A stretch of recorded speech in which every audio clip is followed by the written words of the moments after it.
Gather around, freaks. We close the final chapter on John Carpenter. And oh, what's this? Another book. It's the Big Book of British Bonds. And what does it say here? United Federation of Podcasts burn after reading. Huh. Looks like it's time to shake, not stir another podcast. So gather around the internet radio. Gather around the internet campfire because it's time for Hey, did you see this one?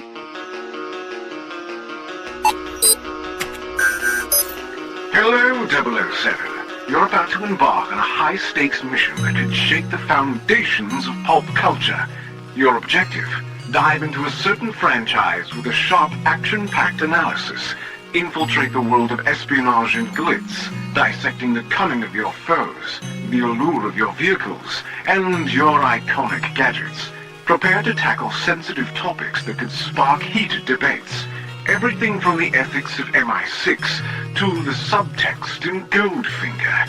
This mission captures the essence of danger and allure. Your findings may attract the attention from rival podcasters and covert organizations. Harness your charisma, stay cool under pressure, and create a podcast that leaves the listeners breathless. Good luck, 007, because this month, Hey Did You See This One invites you to the Big Book of British Bonds.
Oh, I've done it again. Hey, everybody, and welcome to Hey, Did You See This One? The weekly review reaction roundtable discussion podcast where we just have to ask the question, hey, did you see this one?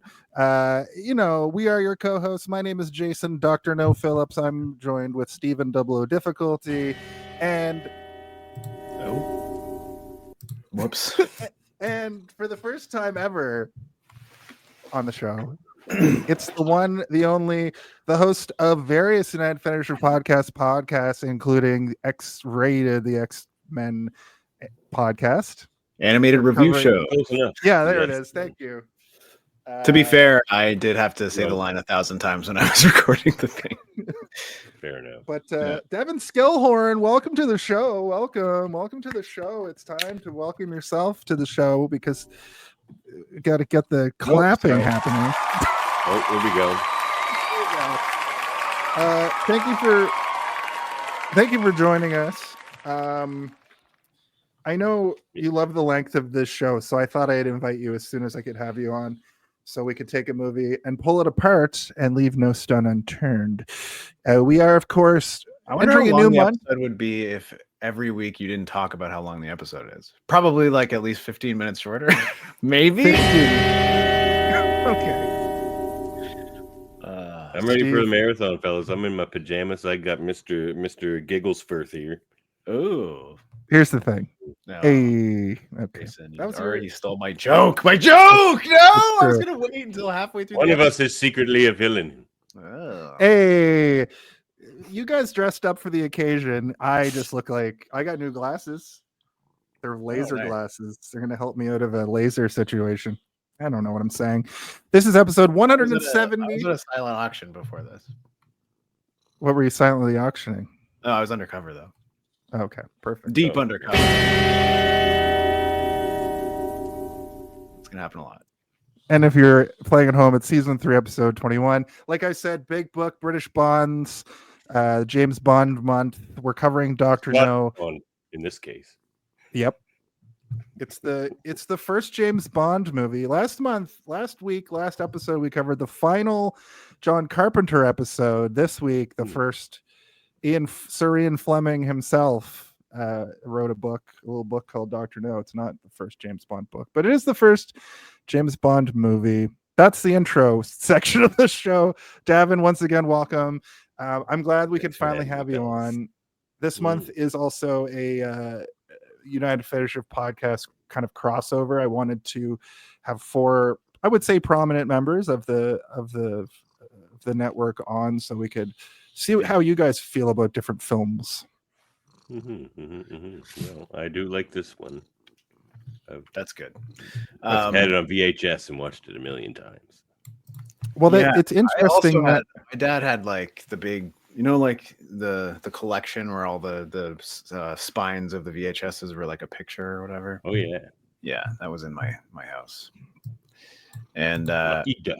didn't watch this one a lot, but it's No?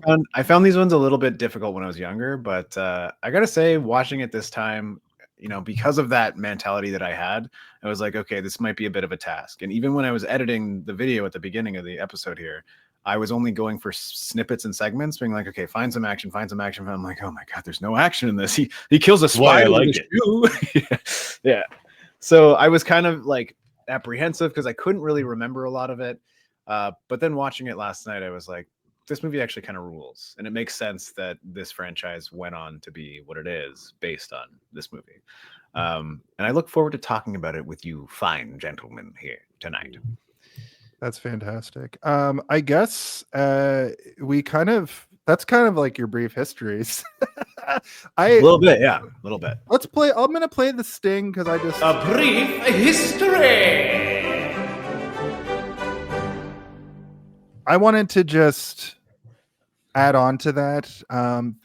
I'm excited to talk about James Bond because as a kid, if you had a television, I think we're all about the same age. If you had a TV, TBS, the superstation, would play these like weekend long James Bond marathons, and I'd watch them with my grandmother. So what's interesting about this one is I think I've seen this one a bunch of times because I remember certain elements of it so vividly. I remember how cheesy the like green screen car behind him when he's in a car looked. I remember like the little this guy thinks green screen existed in 1962. a literal It projection was in on every movie in 1962. In 1962, you actually legally had to have a car chase with a green screen. Yeah.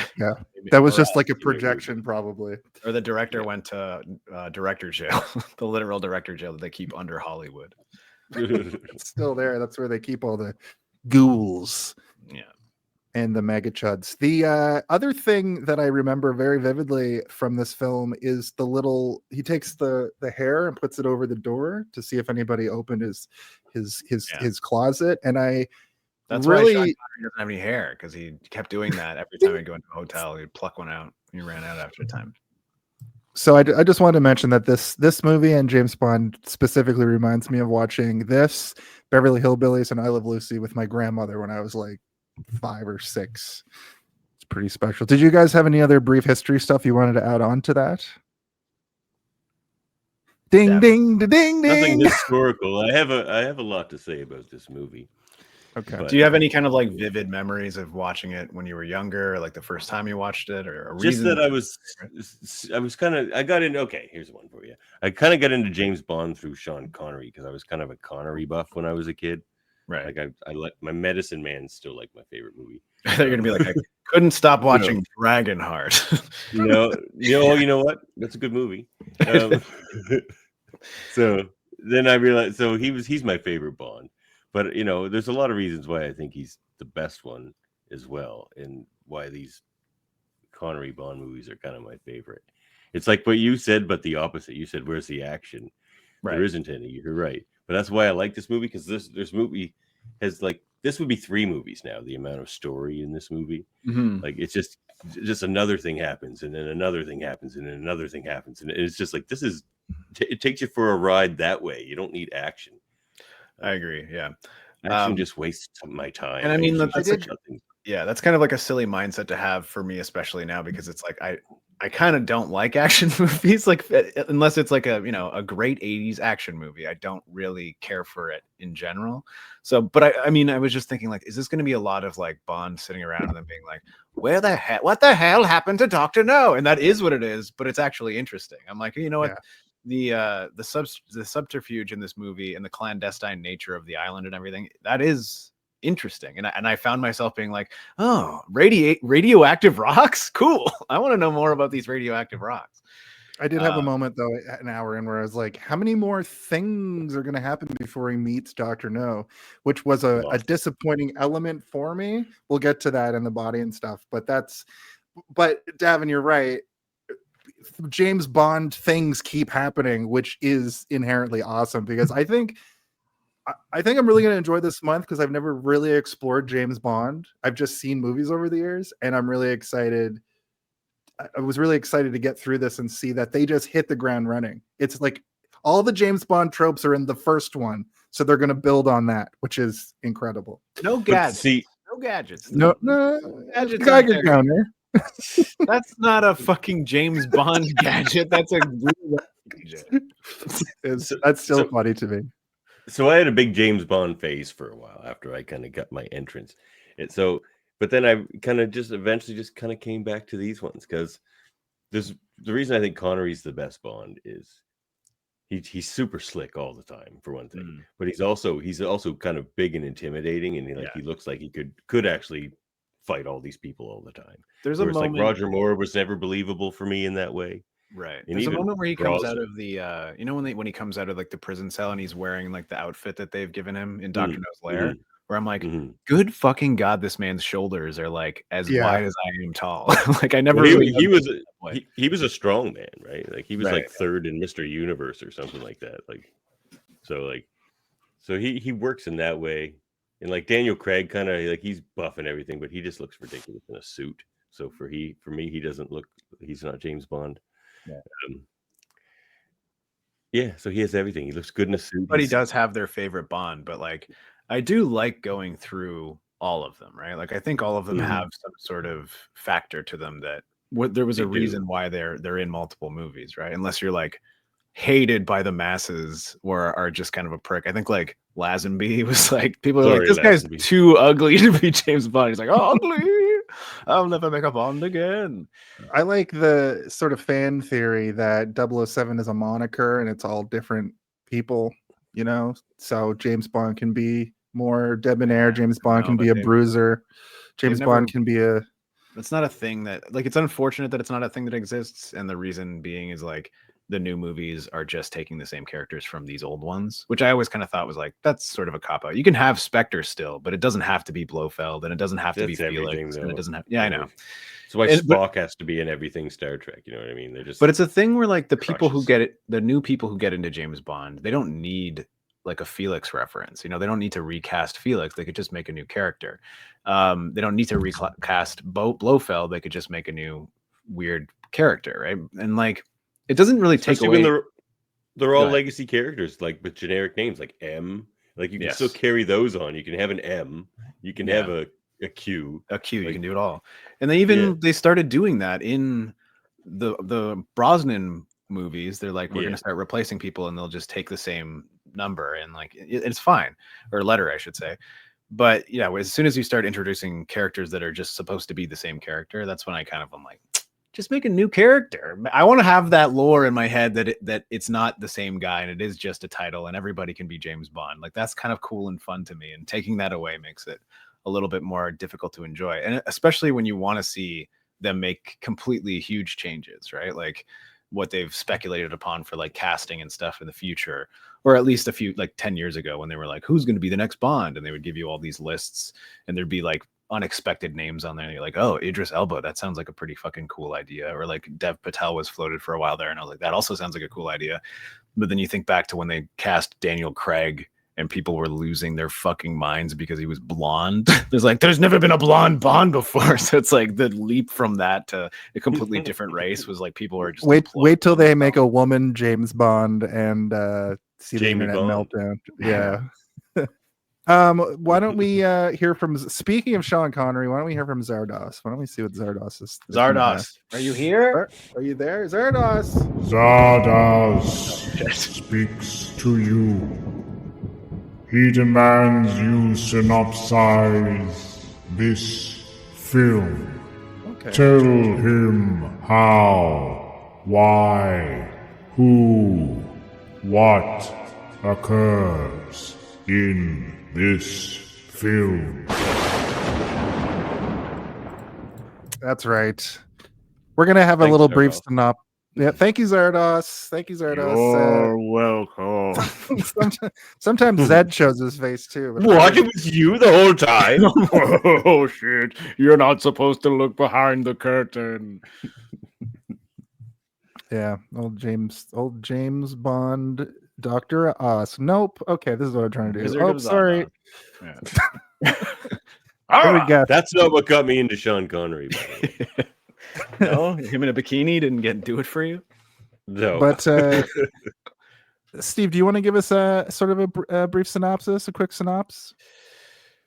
Sure. So there is it is kind of like a complicated story, but the crux of it is a man, like a scientist, a geologist by hobby, but he's actually a secret government agent for MI6, is on Jamaica, and he's there essentially looking for some sort of secretive activity that's going on. He's assassinated and disappears, and James Bond is sent to go investigate. And in his investigating, he discovers that there is a mysterious character named Dr. No, who has one specific island in the chain of Jamaican islands around the mainland that is inaccessible to the locals, and everybody kind of has different legends as to why. Like, oh, my friends went there, they disappear, or there's a dragon that I saw and it sinks your boat.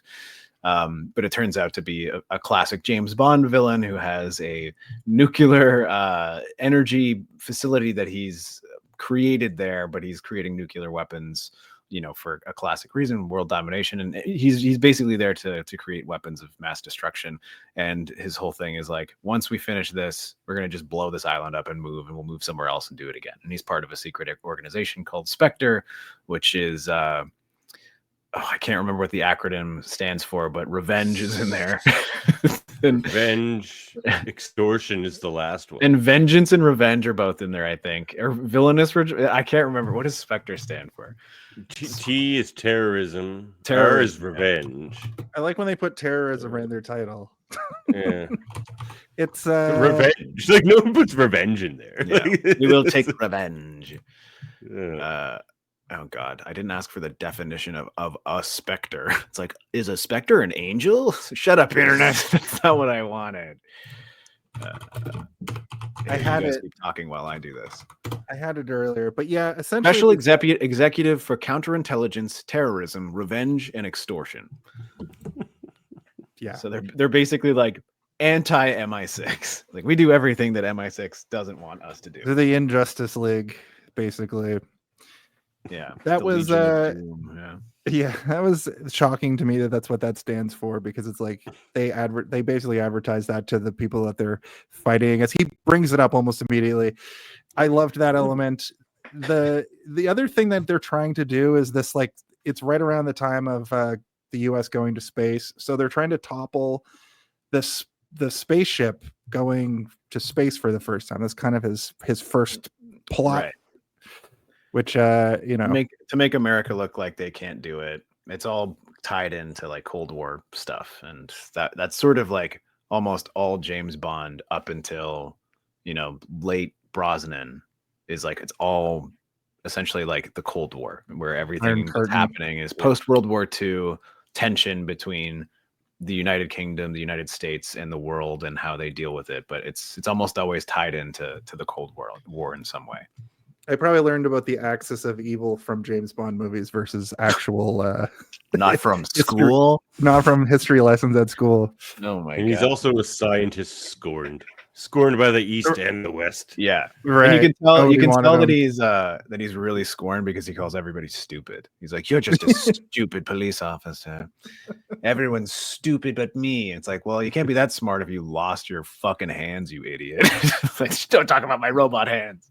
No, but he says a criminal has to be smarter if they're successful Yeah. by nature to As he, get away like, with it. Uses his palm to like open a beer bottle, like what the heck? His hands didn't seem so great at the end.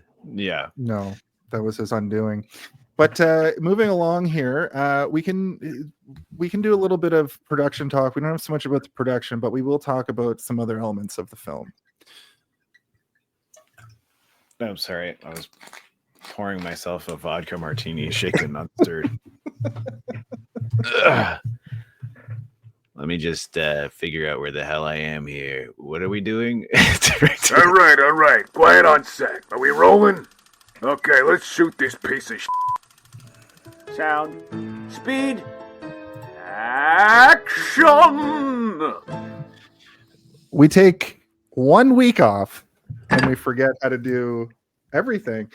First and foremost, the budget for this movie was only $1.1 million. $1 million. The same $1 amount million. that his fish tank cost or whatever.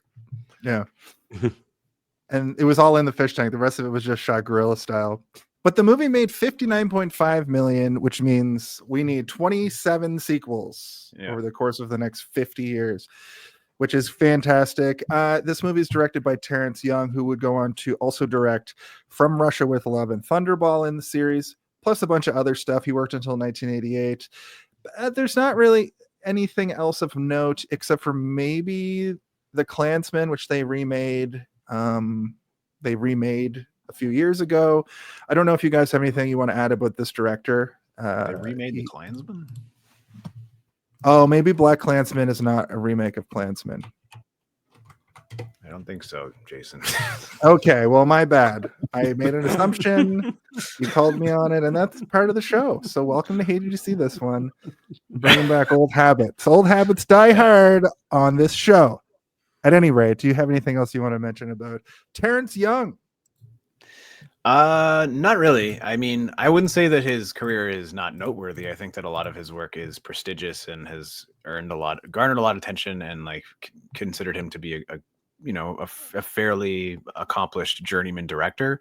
But I also don't have a ton of. I don't steep myself in the 1960s and 70s in the same way that I do in the 80s and 90s.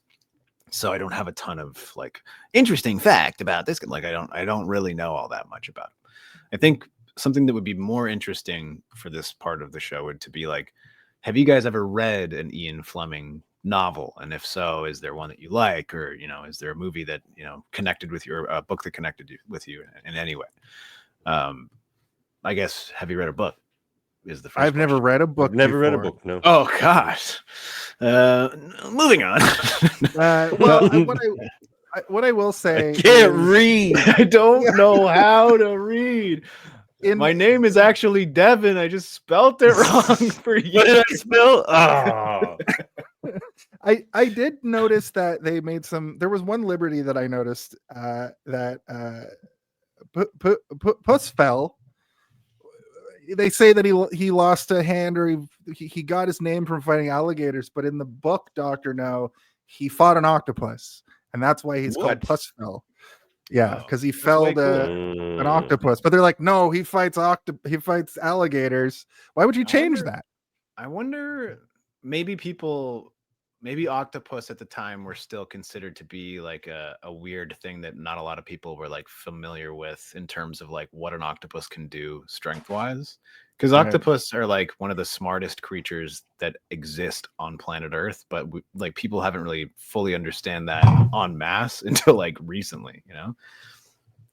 For a long time, octopus were just like just food. Yeah, it's food and a goofy weird thing that slithers around. But then the more you learn about octopus, the more you're like, these things are kind of terrifying. Like I'm scared of it. When Popeye fights one in the Popeye movie with Robin Williams, that's pretty terrifying. But also alligators or crocodiles, immediately people know like, oh, they'll bite your hands off really easily. It's like one clamp and you're done. Whereas like an octopus ripping your arms off is way scarier to me, at least. Like how long would you have to be fighting that octopus for that to happen? Who knows? I'd like to talk about an element of this movie that really surprised me. The tank that they think is a dragon. We'll talk about it at length during the actual body of the episode. But I was really interested that this had almost like a superhero movie aspect with them. There's this weird lore of there being a literal dragon, and people aren't really quite sure what it is. And then when you see, you realize that Dr. No is an insane person who drew a dragon's face on a tank and that shoots fire. I was like, that is incredible. That's a really cool thing to put in a movie. James Bond movies are like, a lot of the time are pretty grounded as far as I thought. And this seemed like it's the first movie has this. No, like Moonraker. Have you seen Moonraker? Yeah. That one is not anyone with Jaws in it. Odd Job, he kills you with a hat. Like James Bond is not grounded. This is like the most grounded one. Yeah, this is why it's my favorite. And there's a man with robot hands in it who's like, let me serve you some food with my robot hands. Just cracking, but like doesn't have. Like you mentioned, Steven, that like it had all the tropes, but like what I like about this one is they weren't tropey in this one because it was the first time. Like, and they sort of setting a precedent is what they were doing. Yeah, like James Bond becomes a meme, like James Bond movie. Yeah, like, but in this one, it's just like it's smooth and it doesn't feel like, oh, here's the gadget scene or here's the ladies, the Bond girl reveal, or like it's true though, it's all more organic. Going into this, I was like, is there going to be all the stuff that I'm used to, and how much of it is going to be here and how much of it comes after this? And you know what? It had all of the stuff that people, the Craig movies kind of went back to this, right? Where they're like, we're not going to have all that stuff. We'll have like a brief little like gadget scene where Q gives you a fancy gun. And that happens in this movie. He gets a new gun. That's the gadget scene, is him getting like, this gun can blow a man's brain across the room or whatever. I can't remember the exact line. You can kill a man with this gun. Yeah, your gun can barely stop a man. He basically calls his gun a girly gun. He's like, what? He's like, it's relatively light if you have it in a woman's handbag, 007, you pussy. And you're like, whoa, man, this guy is going to get karate chopped in the neck. Right in the throat. But, that's the gadget scene. There's not like an extended sequence of him walking through a room where they're like testing flamethrowers and lasers and stuff. It's just like, now here's your new gun. Give us your old shitty gun and don't fuck Moneypenny on the way out, please and thank you. Because she's got to go other way. Yeah. He would though. He says, "Yeah, would you? Well, fine. You ruin all my fun, Q." I love his scene with Moneypenny. I love pretty much every scene in this movie. It's pretty great. Yeah. Well, another thing that we chemistry, him and Moneypenny. Yeah, another thing we don't get that has become sort of like a staple of James Bond is the opening James Bond musical sequence. We do have a musical sequence, but it's there's a version of it. It's not to the same level that we're used to in 60 years of James Bond movies. There's no silhouette water women, which is pretty synonymous with. There are some silhouette blind men holding each other's hands to walk down the street, though. And Three Blind Mice. I forgot about I don't know if I ever clocked the fact that one of the Bond villains is the Three Blind Mice. Do the Daniel Craig movies bring these guys back? Because I kind of dug. I don't know. Gimmick. They were awesome. Yeah, I like the idea of three guys just pretending to be blind so that they can literally blindside you and then shoot like, you to death. Yeah. And then a hearse pulls up real quick and they throw your corpse in the back of a hearse. Like that's the perfect cover. Like if they get pulled over by the police, there's just a dead body in the back, and they're like, "Yeah, he's just dead." Oh, yeah, true. It is a hearse. He's also bleeding everywhere and riddled with bullets, but and there's no coffin. Yeah, it's pretty great. They jump in the car and he's just like, "Get out of here fast!" And driver just been like, "No, I was gonna slow roll out of here." I do like that level of cheesiness is good, but it also it's fun. I also, I had forgotten where it was set and like the locales and all the, his interactions with the locals and things. It's all kind of like in good fun. And I did have that sort of sinking feeling. Yeah. But I also had that sinking feeling like, oh man, this is a movie from the 60s and he's interacting with cultures that would be considered exotic at the time for Yeah. moviegoers in the UK and the United States. And I'm like, how offensive is this going to be?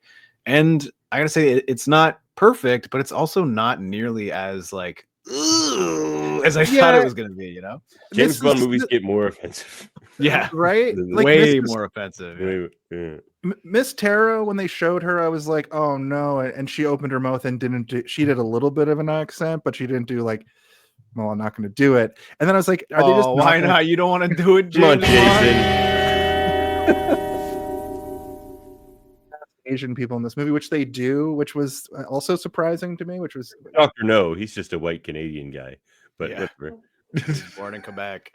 but Miss Tara, they drew her eyes on, and I was like, oh, that's not great. But you know, James Bond treats he treats Quarrel with respect, which is surprising. Sean Connery in real life wouldn't, I would imagine. Was he racist? I don't know. I think so. I maybe he just like to smack his spouse around. I don't know.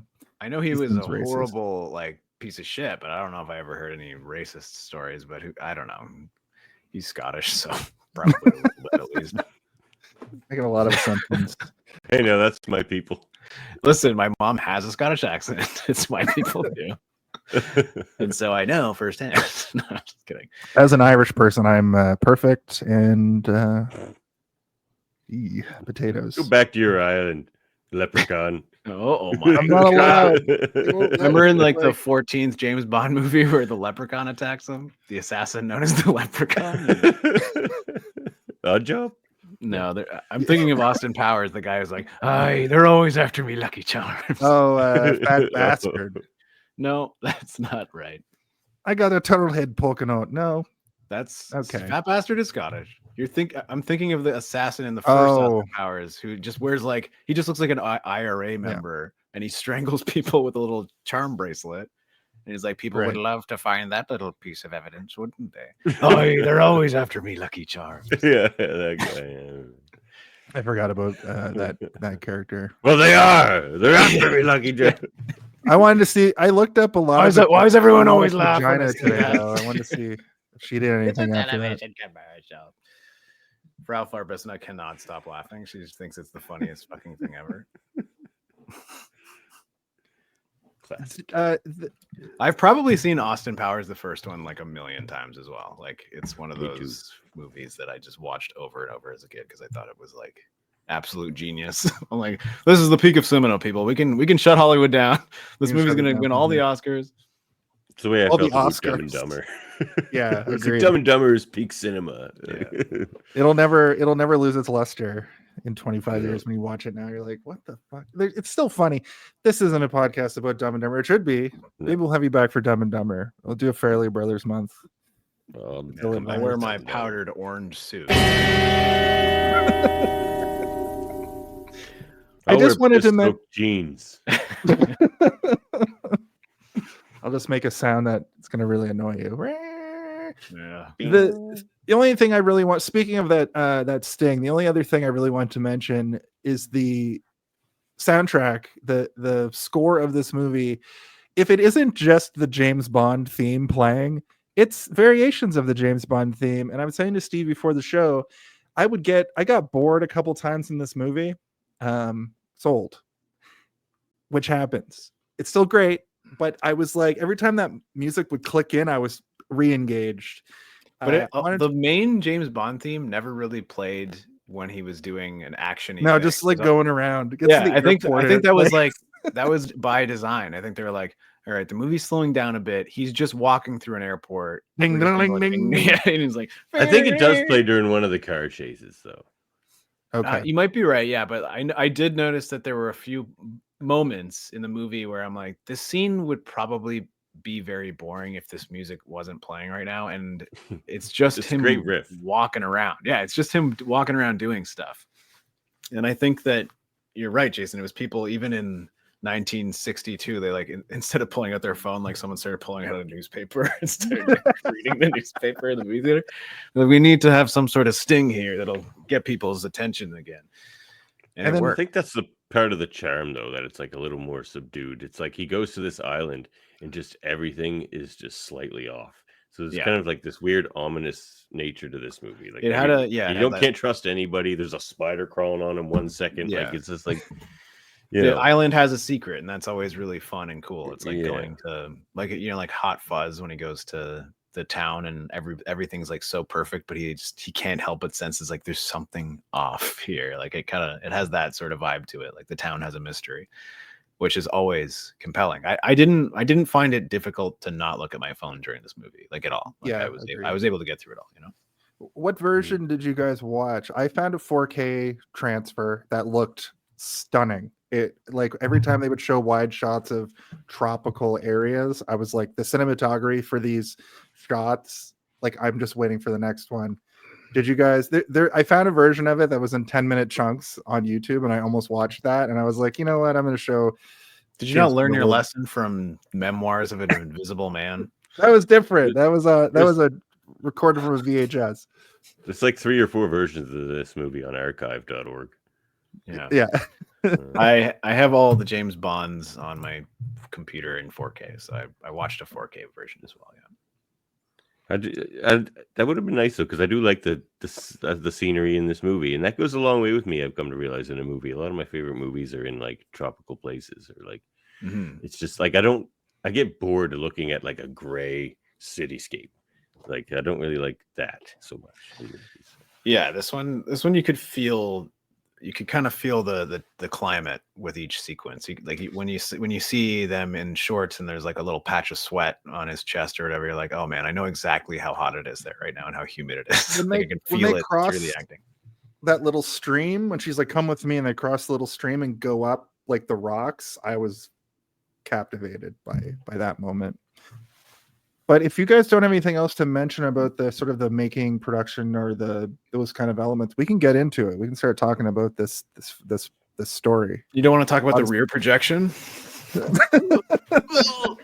I think that's been I've covered. seen worse. Yeah. Yeah.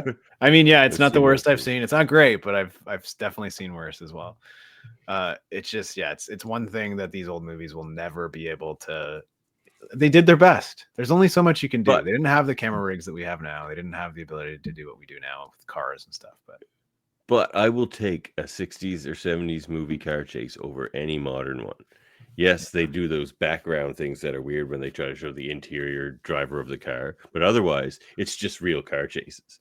Yeah. Like, it's all just practical people whipping around streets and stuff, and it feels real, you know. I love the 70s. The 70s got like really nailed it. But this movie is great too, because Yeah. you don't just get in Feels car like a shots. 70s movie.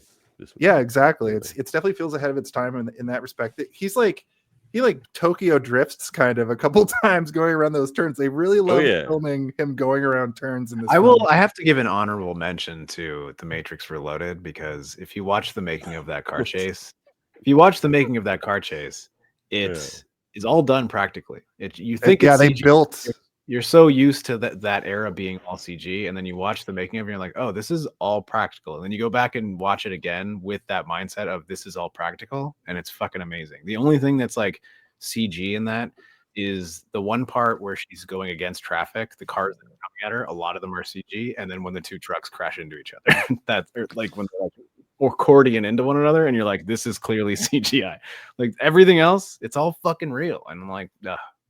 But when those chemical brother ghosts No, zone out of the car, that's real. They really got real ghosts for that. all right, you don't need to be fucking pejorative about it, you bitch. They call me Pedgeron. Yeah. Star Trek something or other. I'm just saying it's worth mentioning because Jamaharan? we didn't know how good we had it at the time, because now all we have is, you know, a camera that doesn't exist or can't exist floating around CGI that can't exist and doesn't exist. So when people So go back much- and try to do things practically, you have to give it an honorable mention.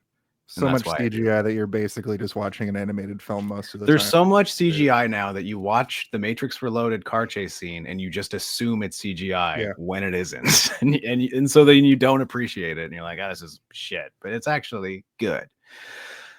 It's like Okay. trying to look at art on the internet now. You're like, is that AI? Is that AI? Yeah, like It's this, probably should I hate it? AI. Like It's yeah. It's probably God, AI. don't get me If it's started on Jesus, that. if it's Jesus hugging a dog that turns anthropomorphic, it's probably AI. Well, We didn't start playing those live.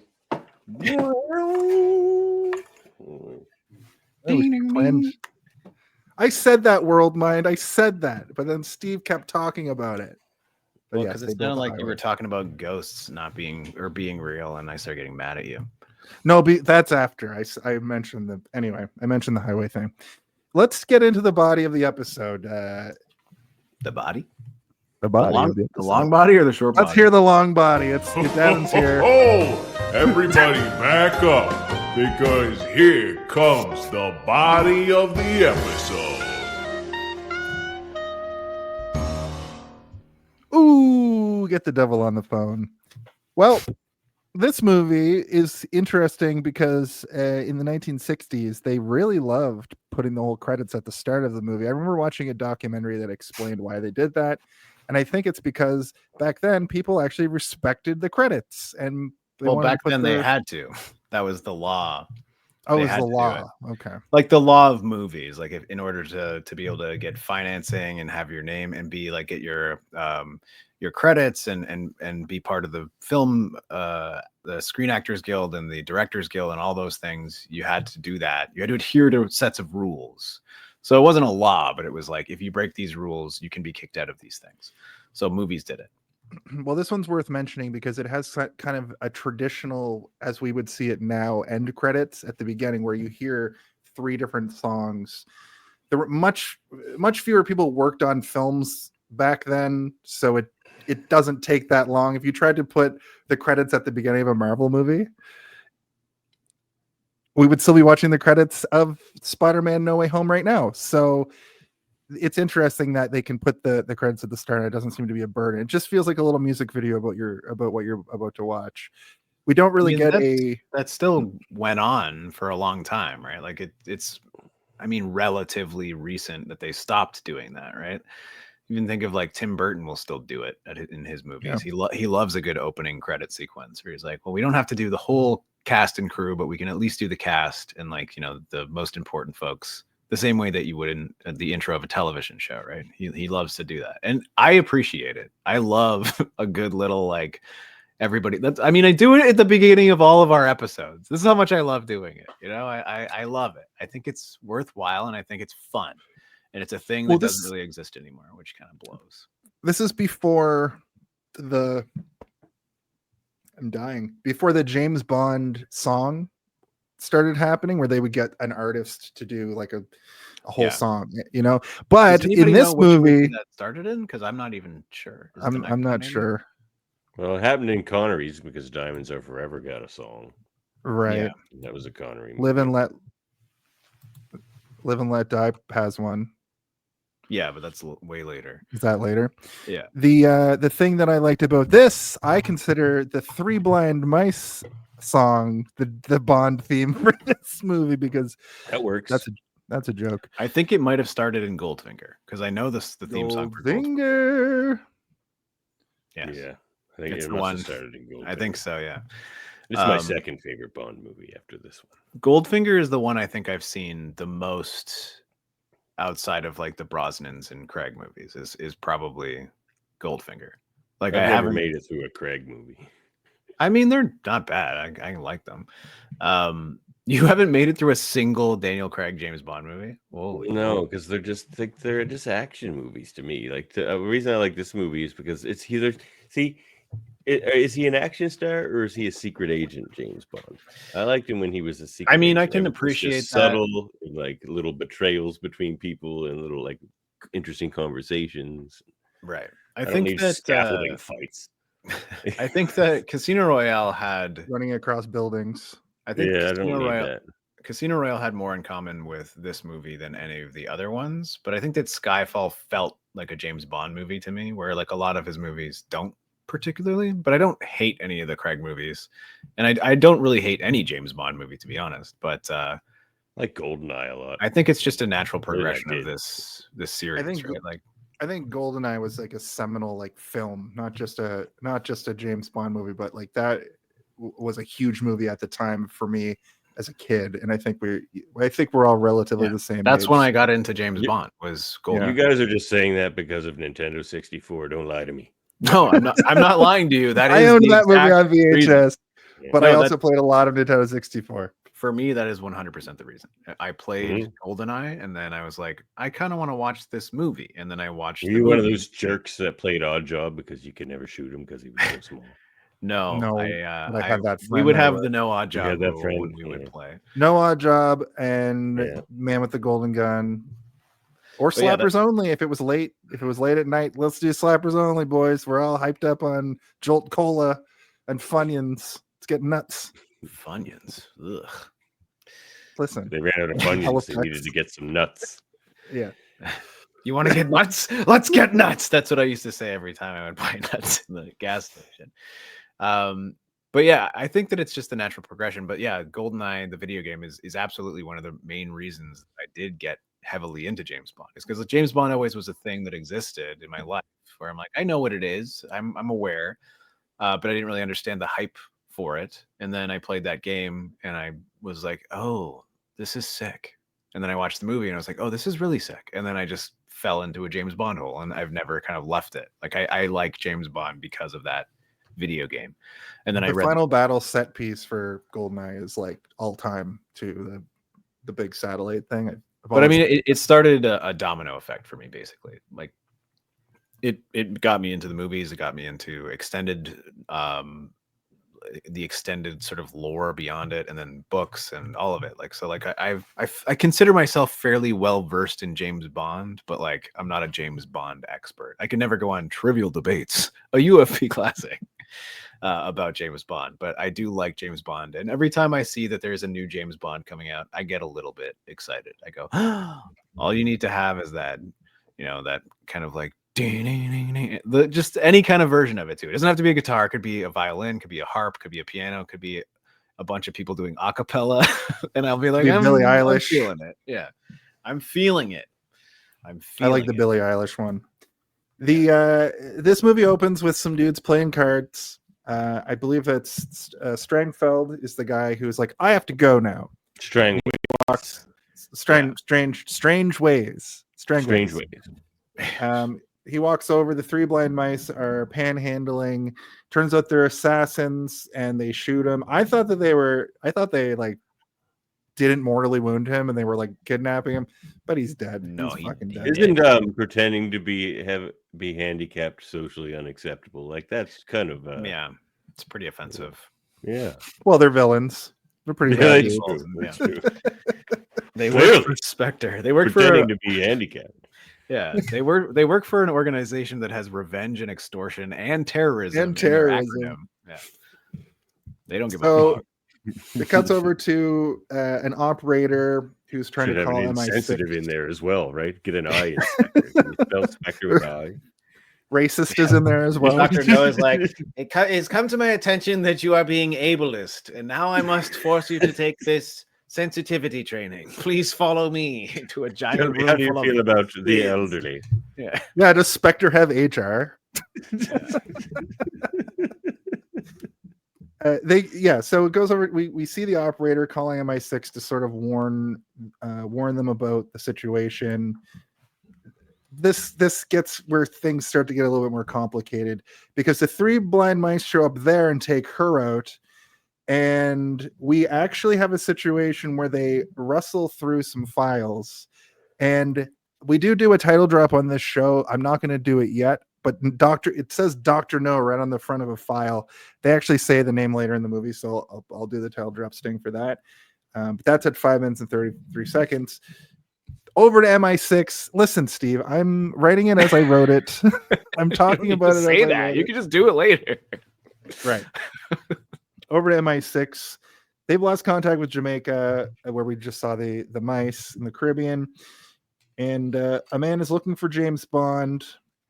And then we get the best intro. Do they do this intro for James Bond in every movie? Or was this the introduction to James Bond for the first time?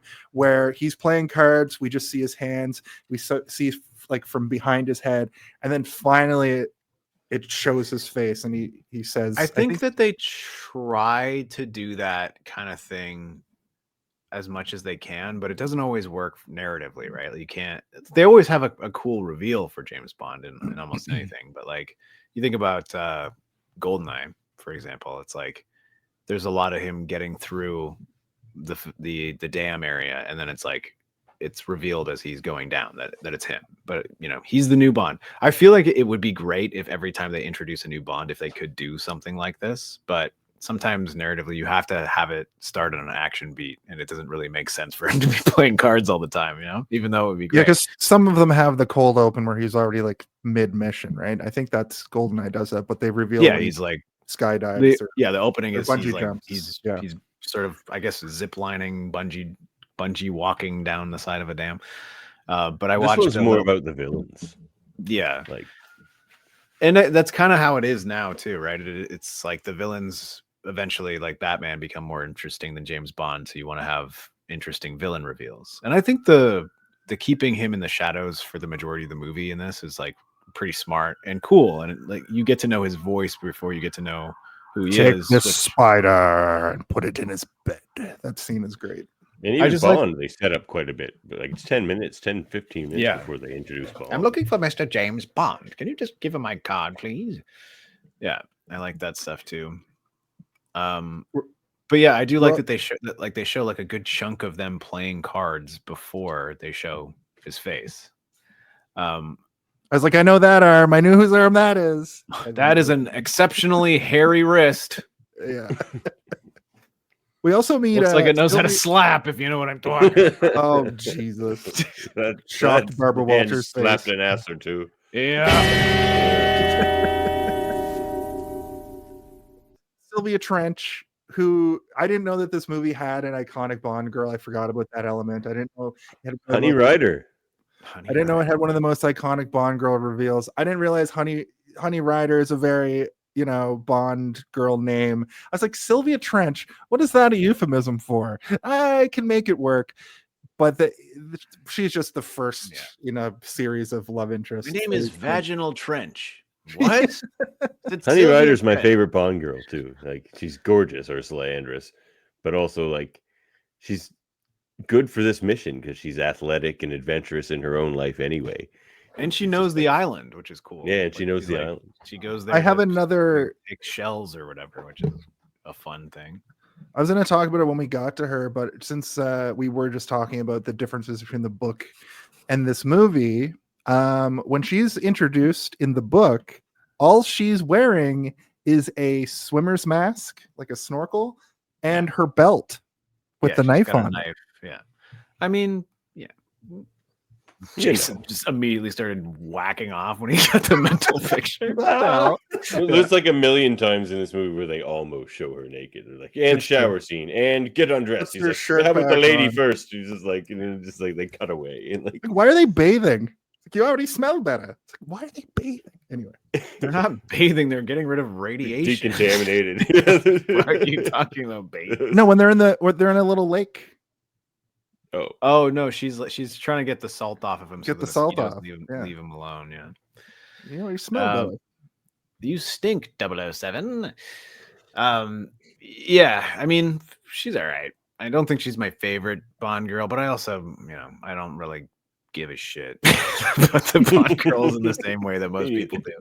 Yeah, When Daniel Craig came up the beach in basically the same. yeah, my outfit favorite Bond as girl is when he- Daniel Craig. Yeah. Yeah, because they redo that in Casino Royale, right? But with him coming out of the water, basically in the same frame, and he's wearing like his speedo is like skin color. Yeah.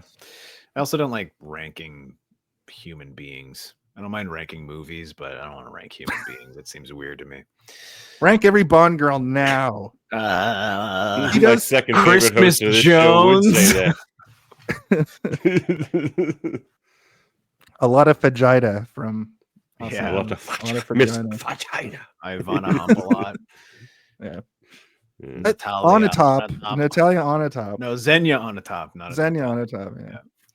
But eventually Oh, they he- get to Octopussy in this series. Yeah, that's when they're like, let's just call her Octopussy. Like, what? That's not even a real, like, no one's named either of those things. And, well, in this movie they are.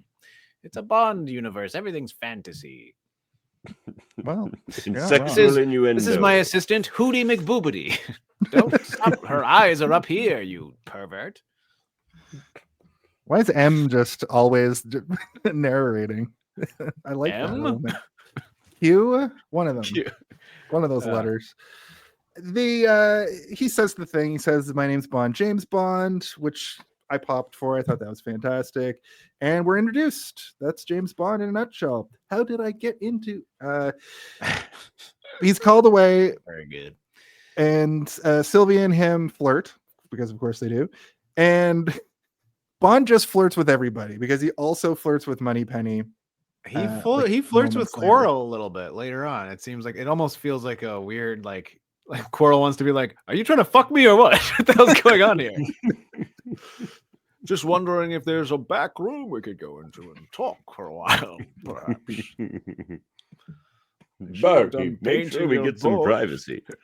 Exactly. He really just Sean Connery's Bond really just takes what he wants in this movie. He's not a good guy, and that's another thing I No, like about he's this. a- He's Yeah. a secret agent. He shouldn't be a good guy. He's not an action hero. He's not a hero. He kills pretty much everybody he meets in this movie. Like Here's how I describe James Bond in this film. He's an invincible hot doofus. There's a scene where he walks up to, I think it's the Asian lady, and he just like says some flirty thing and just blinks at her, like he's just blinking, like that's the only thought that he had in his mind. And she looks at him like, "God, you're hot." And that's just the interaction that he has with these women. I think that it's interesting that that Honey Rider actually can keep him at bay a little bit. She's not impressed by him at first, anyway. Right. She thinks he's there to steal her shells. She's like, "Get away from me! These are worth $50 in California or whatever the fuck." Malibu. Malibu. Which was like $600 in 1962. They're He not goes close. in- Did she like swim? Did she swim from Malibu to Jamaica? Yeah, I think she probably uses her shitty boat to go back to the mainland and sells it to some pervert from Malibu. He's like, "Listen, honey, I'll give you $25 for these." But really, he just wants But to really, look at her yeah, he body. just wants to look at her. Yeah. Which, I mean, you know, He goes and gets- breaks the shells afterwards. Smashes. Snorts she them. won't sleep. She won't sleep with him, so he's just like raging out, breaking the shells. I can't gets, believe I spent another $500 on shells and she still won't sleep with me. She thinks that I'm running a whole racket with these shells. I've given so much money for these shells. They're just conch shells. I like You that call them concept. cock shells? Conch. Conch. Aren't they called Conch. conches? I thought it was a conch. Conch. conch. Conch. It's Conch. conch. Oh my Spelt God. conch. But it's conch. Are you having one of those like, how many times have I Said the pronounced wrong it? thing my entire life. Yeah. For those who Listen- are unfamiliar, I used to call a tight rope a type rope for like my whole life until I was like 25 years old and saw it written down. I was like, wait a minute. Wait a minute. It's called a type rope? I mean, a tight For rope? me- It's a For type of me, rope. It's a type of rope. It's just, hard. It's easy to walk on. Easier than. For me, it Loose was rope, I guess. realizing it's not Minneapolis, it's Indianapolis, it's Minneapolis. And I'm a wrestling announcer with a couple people in my company from Minneapolis.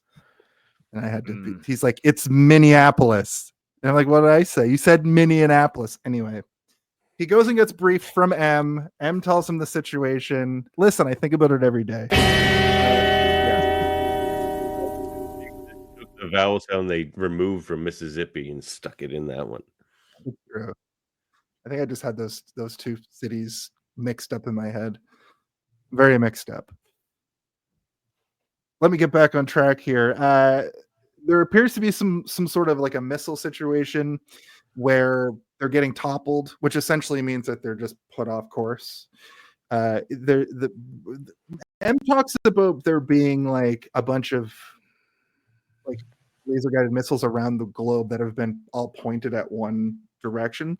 Is that what Dr. No is trying to do? Shoot missiles at the spacecraft, or is he just trying to topple the spacecraft so it crashes? I guess we can discuss that later when we get to it, but This is what I gleaned from this point of the movie. Yeah, I think the idea is that he's just trying to fuck with the space program to Yeah. make the world government seem inept and unable to do what they're trying to do, and they're trying to intercept or figure out what's going on beforehand. But on the island, they're kind of like, we need to investigate the disappearance of this person who was looking Yes. into this, right? So it's like, Which is we don't really know yet until Dr. No is like, "Ooh," like, let me explain. Like, oh shit.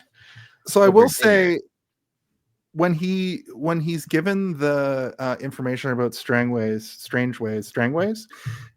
he's like, you have to go and investigate. We do get the mention of a sort of Bond-esque gadget. And he was like, the information I'm giving you is in a bag that will self-destruct upon reading, which is a classic spy, trope. Yeah, but I think they stopped doing that one. They're like, it's kind of weird. Like, what is it? Just a bag that catches on fire? Like, Burns up probably. Yeah. just burn the note, like it's or the tape or whatever. The fire to blow up. Just eat it. Just eat it. 007. It's printed on edible videotape, but it's an Rice audio paper. recording. Yeah. 007. Just eat it. Also, This is it cake 007? He cuts it down. Well, he pulls out the better gun, and he's like, "Is it cake?" And it's not. It's an actual. What's the gun called? My God, it's cake. Can't believe it's cake. His He loves- PPK. Yeah, the Walter PPK is the one that he pulls out, and Emma's like, "This can actually kill people, unlike your Beretta, which is Your shitty gun that you've been using for 12 years or whatever. Remember, is a it jammed on you last year, 007. You fool. Come I on want to now. I have the lowest casualty rate of any director. you have a Yeah, license to kill. We want you to be killing people." In He's fact, just a later in middle the movie- manager, that guy, though. Like, he's just Yeah. trying to be a middle manager, trying to justify his job. Like, he's pretty funny. Later in the movie, he kills somebody in front of Honey, and she's like, "What the hell?" And he's like, "It's necessary." So Yeah, he gets. he's He like, gets if I on had my board other with gun, he that. probably would just be horribly wounded. Yeah, he'd be drowning right now instead of being This shot. Bond just asks you 2 questions, and regardless of what you say to him, he just shoots you at the end. He waits for hours for that guy to show up to try and kill him, and then he just shoots him. That was like an a awesome dog scene, immediately. though. It's a good scene, but he kills him so fast. He doesn't get any Yeah. information out of him. No. It's like, who do you work for? This episode's on Memorex. Sorry. Yeah. Yeah, I also really enjoyed when he puts the gun down, he like sarcastically pushes it toward M, like, okay, I guess. And then I like he's how like, he tries "Do to not-" walk out with his old gun. Yeah. He's like, 007, No. leave the Beretta. Why can't I just have both guns? His slick Bond shit doesn't work on his coworkers because they're all like slick James Bonds too. So that's it's pretty funny. We know you To the point that M's like, do not leave out that. Do not talk to Moneypenny on the way out. And then he tries to talk to Moneypenny, and M's like, go. Okay. I was gonna bang this chick right quick, right here. Look at her. She's into it. She's Isn't it literally supposed to be like 3 a.m. or something when they're in there too, or something like that. It's like something on, like, he's like, it's 3 in the goddamn morning, 007. Isn't that what he? I swear this isn't a line. Maybe I'm just misremembering. I It's feel like possible. that's the case. that feels right. I didn't make a note about it, but I don't know what time it is ever in this movie. Because when they're in Dr. No's lair, they get knocked out before dinner, and then when they come to, it seems like morning, and then they're like, come down to dinner. So I don't know what the timelines are. But he's also like, you've got to go in 3 hours and 25 minutes and 46 seconds. 45 seconds, 44 seconds. It's time's ticking, 007. Well, you're still talking. I'm gonna Yeah. listen. 43 seconds, 42 seconds. Anyway, I like this when this movie changes to a new thing, it just fades to black, almost like a Star Wars fade to black wipe, which is interesting. But he gets home, and Sylvia Trench is there playing golf, half naked.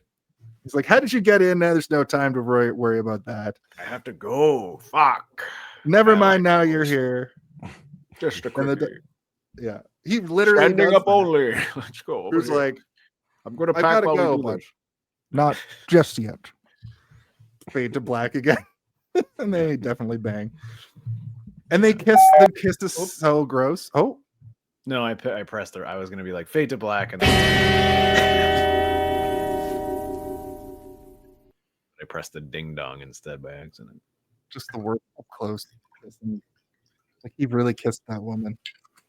We noticed that in. Did you guys notice her eyebrow is wild? Like she's Yes.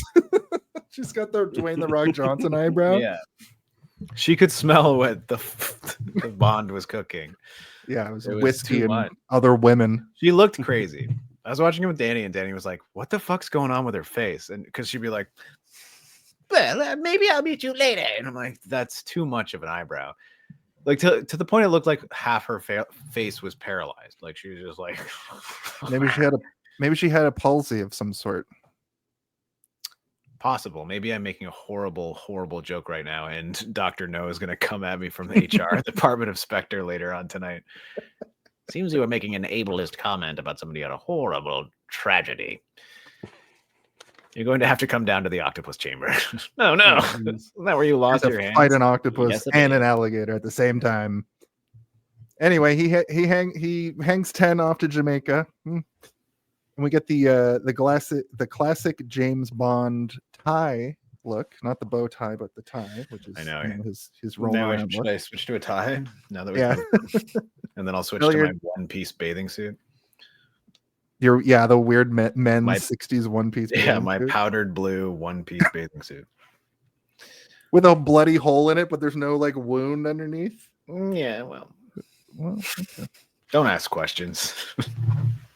He's Samira. he's being watched by several people in this airport. There's the woman taking pictures. There's a driver. The driver comes up to him and is like, "Get in your car. I've got your car here." He does he make a phone call to find out that the driver's an op? No, they get chased, and then he realizes during the chase, he's like, "This is probably a setup." So I'll get No, this guy no, out of the no. chase. When he's in the airport, he like makes a call and he's like, "Did you send a car for me?" I don't. And they're like, "No." Oh, we didn't right, send a yeah. car." Right. And then he's like, "Okay, got it. I'm gonna Got get in the car it. anyway. yeah. Yeah, I'm gonna do some spy shit with this guy in a high speed capacity." I'm gonna beat the shit out of him and then make him tell me some information. But I'm gonna let him smoke a cigarette while I do it. Yeah. Bad idea, James Bond. Don't let your enemies smoke their cigarettes. They're full of poison pills or whatever. Anyone he doesn't kill kills themselves, so it's like Yeah. it doesn't matter to him. Like, it's the same just like, deal. Well, shit. And then he takes that. He keeps the body in the car too. Like he doesn't leave it there. He's like, no, I gotta bring this guy to my enemies. Bond also Yeah, it's beats his funny when he ass. says when he pulls up, he's just like, "Don't let him get away" or something like that. And he's like clearly like horribly dead, like so pallid. Yeah, because the guy walks over and he's like, "Oh, okay, thank you," and looks at him. He's like, "Ugh, Yeah, this guy's just been dead for like at least he's an hour. dead. I can smell it. I can smell he's dead." But yeah, when James Bond fights this poor guy, the guy's like going all in. He's giving his all, and James Bond handily beats him down so hard. And every time he grabs for a gun or whatever, and finally, yeah, he's like, "Oh, just let me have a smoke." It also seems like this guy has no idea. how to cyanide play. pill. Like Right. he comes at him with like the shittiest kick you've ever seen. Like he tries to do sort of like a front kick, but it's like he's got no flexibility. James Bond just grabs him with a foot and flips him backwards. Like, what, you fucking idiot! Did you never go to combat school, you fool? I'm just a But driver. the place where they end up, I wrote State House, but I guess it's just some sort of like military kind of building, like the They call it MI6, government house. It is government house, okay. Because each government station has its own name. Like MI6 is just like the one in Britain, right? Is that accurate? And it's MI6 is real. Madison's watching Slow Horses, and that's an MI6 situation in that television program as well. He wants to meet the last person that interacted with Strangways, and they basically go and investigate where he died. And there he finds a picture with Strangways. And then I wrote, "Oh, is that the guy who got shot?" I was kind of confused about some stuff. the beginning. Honestly, I didn't have subtitles on my version, and the British was so British that I was like, I don't wait, what did he say? And I was like, I had to turn it up to like 45 volume on my TV, which I never go beyond 37 usually. I'm like, I can't understand what they're saying. They had no care for the North American audience at this point. They're like, they're like, well, that's a friend from the fishing. Yeah, boat." when the okay, American fishing guy boat, shows got up, it. Yeah, okay. you can understand the American guy perfectly. You're like, can you just translate for me, an idiot? All I needed was a little bit of subtitle and I would have been fine. But I mean, he was emphasizing certain words in the sentence so I could follow along a little bit. It reminds me of that the Bill Hader sketch where he's like, or like bit that he does where he's like, I love watching British crime drama where like, you never understand what they're saying. And he comes in and he's like, oh, we're gonna go down to Spain and that's kind of how it felt, except they're like, well, fishing has been very popular, 007. Everybody's been doing it. He's been going out almost every day fishing. You should probably go down to his old fishing pal. And you're like, okay, fishing, got it. Who, what? And then they show a photo, and I'm like, wait, who's that supposed to be? And it sounds like he says something like, slap your wife. Or I think he said that. And I was like, I don't think he said that. Maybe he said something else. And then thankfully, it fairly quickly cuts to him investigating. I'm not married, but I slapped your wife yesterday. All right. Who wants to go slapping wives? Anyone? Well, in the picture we do see a Jamaican man with a giant fish alongside Strangways, and then it's like that's Quarrel, and then we'll meet Quarrel in a minute. But first, he gets back to his hotel room, and we get the first mention of the bellhop being like, I mixed your drink the way you like, not stirred. Yeah, which again, stirred, yeah.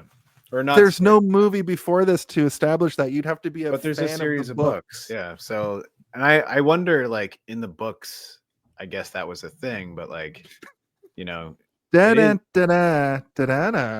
what does that even mean? Like it's actually just a music. You have to know music to be able to. Oh yeah, okay, got it. And you're like, wait, what's this bit at the end? Oh, yeah. Yeah, I noticed that as well, and I was like, oh, that's not even a thing yet. It's just that, and he didn't even be like, please make me a martini. It's like the guy finishing the sentence almost. It's like I kind of like it though, as an artifact and a thing where it's like it's predating a thing and then it becomes a thing. Like it wasn't even a thing yet for the movies, at least. Like the movies, like if you only know the movie, that's why I really appreciated this movie. It felt like it drops you in. It feels like all these like it's not inventing all these tropes that we already know 50 years in the future. We just know these stories. I imagine that's what the Daniel Craig movies are trying to accomplish too, maybe a little, trying to reintroduce these already established things. But aren't they more prequels? So he looks into the camera and says, like one thing that I will agree with Davin on in some of the Craig movies where it's like it's a little too much sometimes. It's so heavy-handed that I'm like, get the fuck out of here with that. Like at one point it just feels like a commercial for like a specialty cocktail where like the guy like makes him a drink and he's like, it's like with a twist please, and it like looks like a fucking commercial for like Smirnoff or something, and you're like, get the fuck out of here. This movie's trying to advertise booze to me right now. I don't like it. I'm the most interesting man in the world. Exactly. Yeah.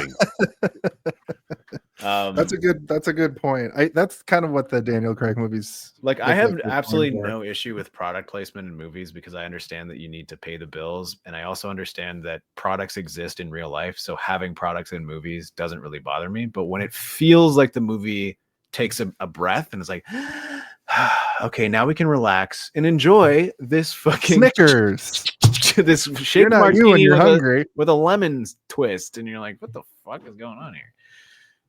They're teaching me a mixology class and what types of and brands of alcohol to use to make this specific drink. Enjoy 007. And he's like, oh shit, this fucking rocks. This delicious. Looks to the fucking camera. Yeah. I do remember this. Oh, sorry. Go ahead. I mean, I was I just- think the vodka he was drinking is Smirnoff. I couldn't tell from far away, from like how far away it was. But when he goes in later, he When he smells the sniffs it, booze yeah. and then he pulls out another bottle. It looks like Smirnoff, but I'm like, I don't know if it is or not. I don't know if Smirnoff even existed in the 1960s. I don't know. Is it like 200 years old? Who knows? I don't know. You guys know? I would say I don't know for sure. Smirnoff's now is I don't know. I don't know. like bottom of the It shelf. looked like a Smirnoff, like the label looked like Smirnoff from Yeah. a distance, but it didn't feel like product placement to me.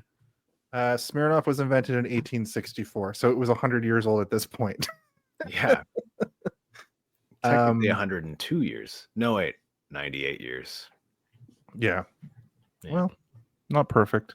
Not perfect. But I would say it was Smirnoff. He sniffs the bottle. He puts the hair over the door, which doesn't have the best payoff. He just kind of looks later to see Yeah, if we they don't can even pull see it. him look for the hair later. I was like, why even spend the time? The worst thing was he put like some sort of fingerprint powder on his briefcase, and I was like, how's this gonna come back? And This is then the he funniest doesn't part even is look at like that briefcase again. I was watching it with Danny, and Danny's like, "Oh no, he's putting ketchup on his briefcase because it was in like a red container." And then my response was like, This is an old spy trick from WW2. "You cover your briefcase in ketchup, and you'll know if anyone touches it. And then when they lick their fingers, You can smell ketchup on them for days." Mr. Bond, that doesn't seem like a very good way to track your prey. Trust me, it works every time. Every I love no, French this I do only for personal enjoyment. but that yeah, Just I one like of my I quirks. like knowing that somebody put their fingers in ketchup and said, "Ooh, slimy," and then they walked around with slimy fingers for a bit. But yeah, it did pay off later because when he looks at it and he sees that somebody has been fucking around with his briefcase, we both went, Right. "Oh, somebody touched my ketchup covered briefcase." It was good for both of us. It was good, but we didn't see the hair. We didn't get to see the hair on No. the ground or whatever. I realized was one of those things that when I was a kid, when we talked about Peter Pan, I remembered Peter Pan being so, or not Peter Pan, Robin Hood being so important to me as a kid, and I rarely think about Robin Hood now. The spy hair on the door thing. Do they do it in like a lot of movies? It's a James I don't know, Bond but we thing, all knew right? what it was. Like I didn't. There was no moment where I was like, "What is he doing?" I was like, I "He's did putting it one time. I thought my grandmother was going to steal my toys or something. So you're like, After what? "Ah!" Yeah. God damn! People going through my wrestling action figures. We're going through my teddy bears. Yeah. This looks played with. Yeah, somebody's been touching my fucking TMNT toys. Right. My crash test dummy No, figures. I never booby trapped anything for my, or like, spy proofed my bedroom when I was a kid. I don't give a shit. I would just put a glass of water on top of the door. I would just yell. That's a I would just classic yell, one. "Get out!" when they would open the door because I never left my room. Like, get out! I'm still in here.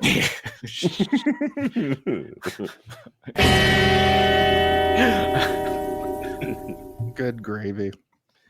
So they hit up the nightlife. They hit up the club. It was one of the last places that Strangways was seen. It's where he disappeared from. And no, it's not the nightlife. They just go to the club, It's the dock the life. country club. Yeah. He investigates Coral, a boatman that helps Strangways fish. I like people who's friends of people was a quote that I wrote down. I don't know why I found that funny, but I did write it down. It's a funny like thing Coral. yeah, I like Coral too a lot actually. And Yeah. I was thinking like They did him dirty. they did him dirty. He kind of died in such a horrible way, but he also talks about how he doesn't want to die so much that I'm like, this guy's gonna die. Like This guy's he needs to stop talking about dying so much because he's gonna die if he doesn't stop talking about it. So he just gets drunk. Yeah. He's He like, all gets right, dude, no I have ways- to go with you. I'm getting drunk as Yeah, hell. that's why he burned up so quickly. His blood was just full of alcohol. Blood all Yeah, they over told him to him. breathe on the dragon. It's like if you run into the dragon, just breathe on it and it'll explode. I was expecting him to have a very sort of like intense stereotypical Jamaican accent, but I feel like maybe that would have been too hard for audiences at the time. Maybe. I don't know. I could be wrong, but like he seemed to have a very like normal, like not normal, just a mainstream sounding accent. Yeah. I'm like, he doesn't sound like what you would imagine a Jamaican person would sound like.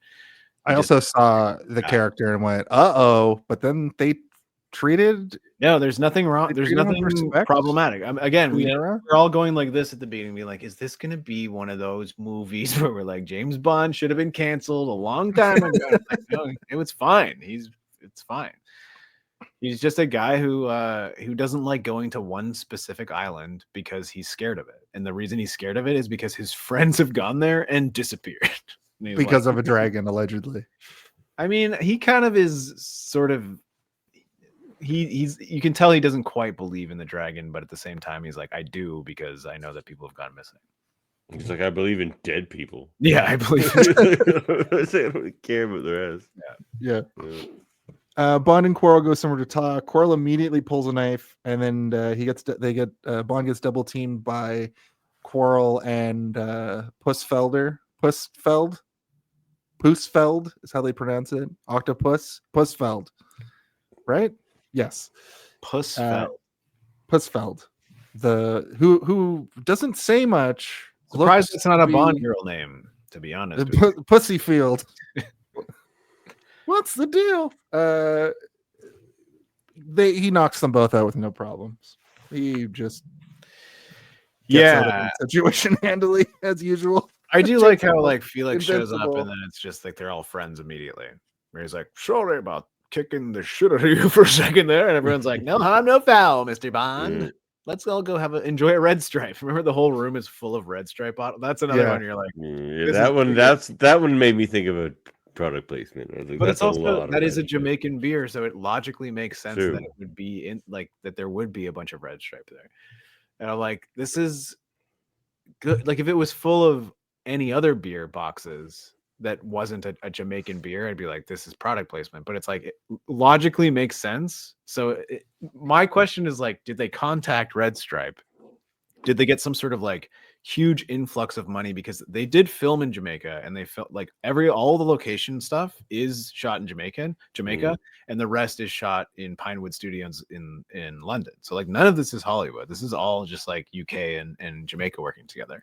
So I'm like, maybe they went there and they're like, what's one of the biggest brands we can get, because we need to have this little scene, and it'll pay for like all of the stunt sequences if we can get like a huge amount of money. And Red Stripe is like, yeah, fuck yeah. As long as you have a scene where the entire background is just our label, like he has to be standing in front of a giant Red Stripe billboard. We're talking a fucking pyramid of red stripe, you know. And they're writing it, and they're like, okay, what if it's just like 100 Red Stripe boxes? Even better. Yeah, that's even better than one billboard that just says Red Stripe. Just make it the whole wall of Red Stripe boxes. To put it in a little bit in perspective, it must have cost nothing to film in Jamaica. 1 million adjusted for inflation is only 10 million, which means that this movie made 600 million. What's the? I don't know. I don't have a conversion in my brain, but something $590 million. That's pretty great. Yeah, that's like a Marvel movie, or like Halloween 1. Maybe not even. I think Halloween 1 is technically even better, but I mean that's the outlying anomaly that will never be surpassed, where they spent like $200,000 and they're like, oh, we made 10 years worth of money from this one shitty movie that we didn't. Well, either way, James Bond made 60 times what they cost. So the Red Stripe. I'd be interested to know if like any James Bond movie has actually lost money. You know, like is there an example that any of you guys have? Like I can't. What? Lazenby. No, Lazenby. Yeah, they're like, we need to put them. You would assume that anytime it happens, they put it down for a while, right? Because if it's constantly making money, then they're going to do it. But they did put it down a while, even for Craig, like after Quantum or whatever. The biggest break is before the first Brosnan. Before the first oh yeah, because that was like mid 80s to mid 90s. Yeah, that might be the one that like Early people were 90s. like, we can't. Nobody wants this fucking spy shit no more. People want Top Gun and fucking Hellraiser. That's it, nothing else. And then that kind of fizzled, and they're like, oh, maybe we should try again. Let some new blood at it. But like, I do like that about the Bond franchise in general. Is like it does go through this sort of metamorphosis where like everything changes in film, and then they change with it. They're not going to be like, we need to adhere to this old thing. It's like, no, let's change it so that it matches with what people like now. That doesn't need to do necessarily mean this- that it's going to work and it's going to be good. It just means that it can stay alive forever, you know? There's something They about need the Cold War era that is just better for this sort of thing. Yeah, Because we were all scared of fucking Russians when we were kids. getting new. Yeah. They should do something like this, maybe with like As super children German- are today. Yeah, well, I mean, we're kind of in a new Cold War, but it's all like AI and internet. just got based. hot. Yeah, they need to do something like this with the superhero stuff. I feel like it's just been consistent for 20 years and with no breaks. I guess the quality of the movies have ebbed and flowed. We're kind of in a downbeat, and it seems like we're going to go back up because they're going to make less of them. But I don't know. They're gonna make X-Men, and they're gonna be the best ones ever made. They're gonna make this Fantastic Four thing, or it's made, and That's gonna it's be gonna be great. great. It's gonna open up the door. Check out the Mary Mader Marvel Society for more Well, information on that. Listen, this is all I have to say. Listen, this is the thing, and It is, yeah. I don't know if I give a shit, but like maybe it'll be good. It will Um, be. I've You, just had you like give a shit. You give a shit. yeah, I've had that sort of downswing for Marvel for a long time, but like I do like certain things. It's not like I hate all of it that comes out. I just find myself not caring at all about any of it until something kind of piques my interest a little bit, and then I give it a chance, and then it for a brief kind of beautiful moment, a flower blooms, and then I'm like, maybe I'll watch these other things that I missed, and then I'm like, oh yeah, I skipped these for a reason, and you know, like it doesn't, you know, it's not hitting for me in the way that it did in like 2016 or whatever, when it was Yeah. really kind of the experiment was succeeding and everyone was like, everything is gold. This is All I want amazing. to say, the last thing I want to say to that is, if they made a movie out of this new Spider-Man show, I think it would be a hit. I think Oh, I I there's a like lot this of new stuff- Spider-Man show quite a bit. There's a lot of stuff happening that I'm like, that Leon, they're whatever, the guy that's not Flash Gordon is fucking amazing. Anyway, if we are introduced to Felix Leiter, who's the American 008. He's basically like an American James Bond who is You always mean Lonnie Lincoln? Were you talking about Lonnie Lincoln? What did I say? You said Leon. No, I said Felix. Who's Felix Leiter? Felix Leiter is the American spy guy. Oh, okay. Oh, yeah. No, Lonnie Lincoln. Yeah, in Spider-Man. Spider-Man. Yeah. Yeah, sorry. Lonnie. What I call him? Leon. Leon. But yeah, if Is that you racist? have only watched the all right. You know, It's Jamaican themed, and he had a bobsled team. It's true. but yeah, he's been played by a couple of actors in the past. But Jeffrey Wright is the newest one, and I think that it's one of the first times where I think Jeffrey Wright as an actor clicked into my head. For me, he was always from Shaft 2000 as Peoples. And I remember watching Casino Royale and being like, that's the guy from Shaft 2000. I don't think I've ever seen him in anything else before. And then he appears in all these James Bond movies. And now he's fucking everywhere. And I love it because he's an amazing actor. American Fiction or whatever that movie was really good. He's the Beyonder in What If. He's The Watcher.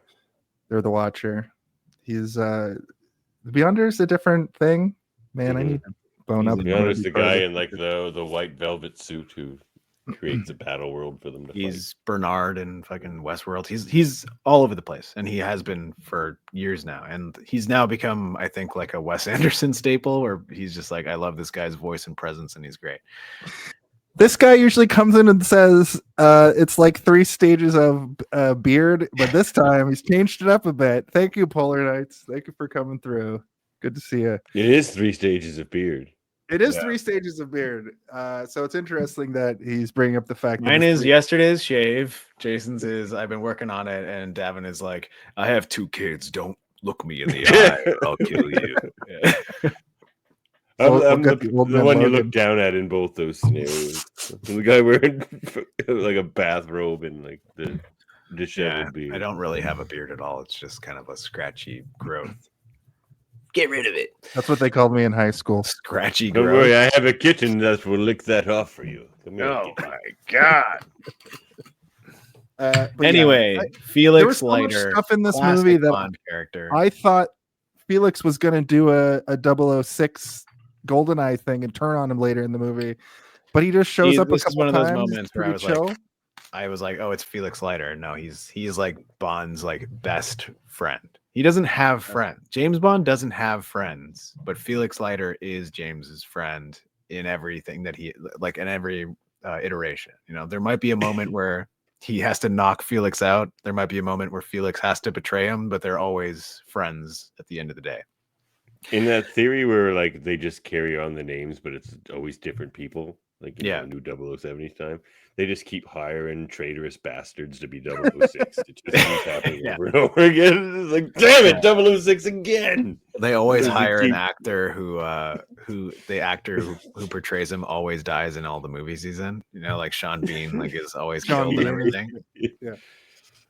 Um, As a kid, that deceit in that movie messed me up. I couldn't trust a gun for a while. I was like, but they were homies. I What do you never mean? trusted Sean Bean again. Yeah, when he showed up in Game of Thrones, I was like, he's gonna live. Oh no! yeah. Even in Lord of the Rings, where it's like you're like, oh no, I knew it. This guy's gonna fucking betray them. He's the shitty human. He has to betray. But then he also has the heart of gold at the end that gets pierced by giant arrows the size of like your inner bones, like going into his fucking chest. Boromir. You guys remember Boromir's death? I remember. Greatest death scene ever committed to film, in my opinion. Nope. Pretty good. No, you haven't seen it? Oh my I have seen all the Lord of the Rings movies, but I don't Okay. recall much of it. It's the first movie at the end when Boromir is getting shot by the arrows and he's like, "Ah!" and he just like gets one after another after another. Right. It's fucking do great. recall. It's the best death in the series. Anyway, we're not talking about that. We're talking No. about Dumb and Dumber. we're talking about Dumb and Yeah. Dumber. I pressed the So James then they- Bond sound effect, but it didn't work. Bing. Pressed it. You boys been doing a little boozing, have you? A little bit. We're about that point in the show where I'm into my first beer. Anyway, they mentioned the moon landing. They discussed places they've been trying to check on. They're triangulating something. This was kind of all went over my head. A triangle. And they're It's right. generally what you triangulate. it's true. I think there are more points than just a triangle, though. They mentioned the fact that this They moon were landing hexagoning. They were hexagoning. Holy shit. Hexagonulating. Felix Leiter has been played cinematically by 9 different people. That's like That- about half. of That's the crazy. movies. That does make it seem like James Bond can be anyone, so can Felix Leiter. It's just a title everywhere, right? That's fucking. I never really considered that option. Different as money well. pennies. Yeah, we Yeah. we never run out of money pennies. You know what they Always say: a big- dime a dozen, penny dozen a dozen pennies, or something like that. That's the line from the movie too. Yeah. Just whatever you just said there. Yeah. Doesn't it? As soon as you Dime- hit 30, you're retired as money penny. Like, sorry, Yeah. you can't be money penny anymore. I that think the kinda Brosnan tracks, one was though. like she seemed like she was in her 40s, I think, which I kind of liked because she seemed like she Mm. was not like Yeah, isn't there an hot, older young. I think Isn't there Money an older Penny is Money always Penny? meant to be like around James Bond's age, which is Yeah. older, and that's why he has like sort of more respect for her. Like he's like, I'm not going to pursue you to the point that it's creepy as I do with all the younger women in my I'm life. just gonna pull you down on my lap and kiss your cheek and hold your Yeah, hand. Singer, yeah. Like, he was just pulling away. He's just like, yeah. He just like licks her. Yeah. James Bond is a fucking. Isn't that like a whole like a one of a like a character point for Money Penny is that like he doesn't do like they never hook up, like that's like one of the things about them that they like I won't I got. yeah. Money Penny because the we have impression- like mutual respect for each other or whatever. I'll probably find this more out about this as we watch more movies, but I got a little bit from this interaction that they're true loves, and he's trying to find trying to replace a hole in his heart I always is just thought it was Moneypenny like shaped? I always That's thought it was a just bit like of a theory of deep. mine. It's deep, Jason. Yeah. Yeah, that's what we call a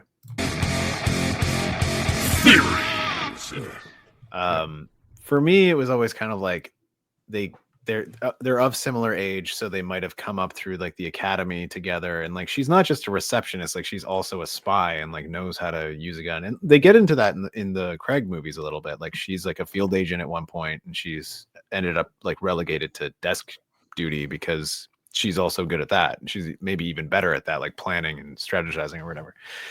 And I always thought it was just sort of like he's like, I'm not gonna fuck around with her because I don't want to like ruin her ability to do her job by, you know, interfering with her romantically, and I don't want the same thing to happen with us. If we're field agents together, we can fuck if it's part of the job, but this could end up being a romantic path, and if we get married, we have to stop doing this. Like we can't be husband. Well, maybe and that's wife what spy happens. team. Every Bond marries his Moneypenny, and then they have to switch And the they person replace them? portraying double. Wow. Yeah. So there's like a Rick and Morty style like universe where it's like there's just like they send them to another like send them to the Bond Moneypenny the- universe to live The there planet together. with yeah. I like that. That's fun. So now they're at the nightlife area. This is another weird non-payoff where the camera woman shows up, she's taking pictures. I was like, that woman is a babe, she's the Bond girl, right? Nope. They assault her a little bit mildly and then take her away. Just, you get out of here and don't come back, or else I'll completely break your arm. She's just another she was in the airport as well, right? Taking pictures Yeah. of him. But yeah, That's what the hilarious line of her. She's like, "Why are you taking pictures of me?" She's like, "Because I could only get your hat at the airport." yeah, she just fully is like, because you turned around, you blinked when I was trying to photograph you last time, asshole. And then she slices open Quarrel's face with a light bulb from her And camera. he which is doesn't awesome. react. He laughs in her Yeah, face. it's like, you might as well lick the blood off his hand. Right. So they they talk about Crab Key, which is where Dr. No's base is at.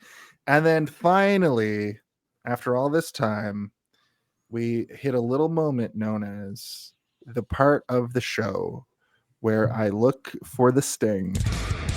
That's when they said the name of the movie in the movie. For the first time out loud, at 35 minutes and 42 seconds, they say Dr. No. Who the hell is Dr. No? He's a Chinese guy who owns an island, and we don't know anything about him except that he's Chinese and he's a doctor. It's like, And there's radiation. and there's a lot of radiation happening. Yeah, but then they get interrupted by her taking a picture, and then there's like a brief moment of whatever the fuck. And I guess it's just meant to be like, he's watching, like that.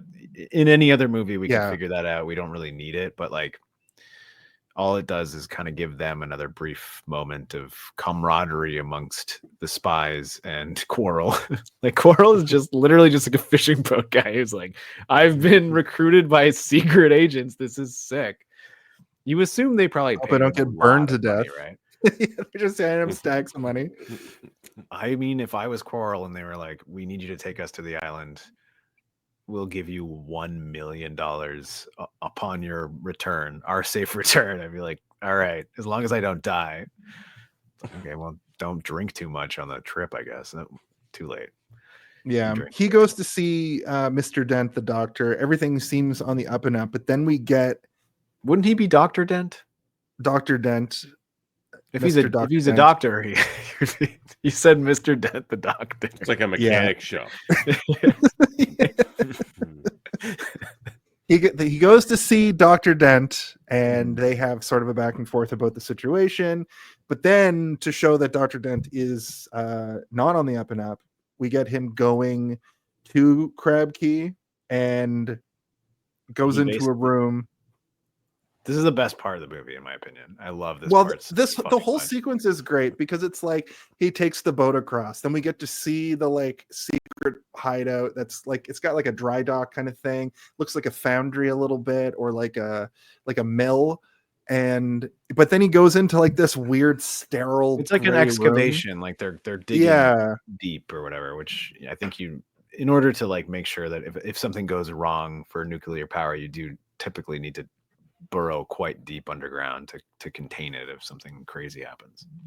right. And yeah, so whatever they found in Jamaica to use for this secret base, it also felt very like the prototype for a James Bond villain hideout. It felt really cool to Yeah. see for the first It's time. like part cave, and Yeah. part cabin. Or Yeah. like ski It's so resort cool. cabin. His bait, like where they eat dinner and shit, is so fucking cool. Like I love that aesthetic so much. It reminds me of like Star Wars or something. And I'm like, this is sick. Like the art direction here is popping off. Like it doesn't look pretty great. cheesy to me. It looks really cool. And that's interesting, right? It's the 60s, but there's so many things in this movie that you would think would look cheesy, but it's just so well made that it doesn't ever feel I think this cheesy. specific type of aesthetic is also kind of returning, and also it is a testament to the cinematography of this movie specifically. Is like there are lots of beautiful shots, including these shots that are clearly stage shots, but they've designed the set to be able to photographic aesthetically pleasingly. Like they want you to feel like it's not just like these flat like spooky villain area, like like really old movies from like the 50s and 40s and stuff. It's like it's almost like filming a stage play, whereas this, like, we're gonna put the camera here, we're gonna put some stuff in the foreground, we're gonna have some rocks, and we're gonna have some pink and green lighting, and it's gonna be Yeah, the sick. fish lighting. We're gonna have lots of fish. Yeah, Lots of fish. The what's funny here is you're not supposed to go to Crab Key in the daytime, and Dr. Dent has to warn that's Dr. his No. one rule. His only rule. He's like, my one and paramount rule is that you cannot come here during the day. Why have you come here during the day? And you're like, oh, He's like, no, bitch, never come here in the daytime. And then he's like, here's what you have to do for me. You got to keep this on the down low, but also here's a tarantula in a tiny cage that you have to kill James Bond with. But he doesn't say it like that. He's like, do you see what's in the cage? And the guy's like, and he's like, pick it up. Pick it up. And he's like, oh God. And he's like holding it. Look at it. Yeah. He holds it like arm's length away the entire way, like as he's going through the room. It's very, very like cheesy, but at the same time, like I'm feeling the fear. This guy is like, he either knows what kind of spider this is, or he's really scared of spiders. I don't know which is which. I assume it's the first one. Both. Maybe both. Yeah, maybe both. Those are pretty horrifying. Look at Home Alone. Where Well, that spider's harmless. Marv gets the spider right to the face and he freaks out. Yeah, I guess. Are tarantulas They're non-venomous. Yeah, they're poisonous, but they like devenomize the pet. Oh, I see. If they're like your pet. Right. So Bond gets back to his room after this amazing introduction to the villain. He checks his Wait, we liquor. haven't finished talking about the set. It's got like a Okay. giant set. circular hole in the ceiling with a grate going off of it, but it's like this giant grate that doesn't make it serves no purpose. It's just there to look intimidating. This guy is like, I'm going to build a base underground for my nuclear facility. They're under But the I also ocean. want to, in the middle of the ocean, on one of a secluded island off Jamaica. But I also want to make sure that I have a room for any of my underlings that come to see me unannounced to have to go and sit on a tiny little chair in the middle of a giant room with a big spotlight on them, where only my voice is heard, and then I give them direction. And everyone's like, okay, why? Fear, revenge, terrorism, and extortion. Don't you know what we're all about here, Inspector? You fucking idiot. Yeah, this establishes Spectre guys as just super weirdos, man. Like, Yeah. Spectre guys are just like he doesn't like- need to have weird hands. Like, He's already weird.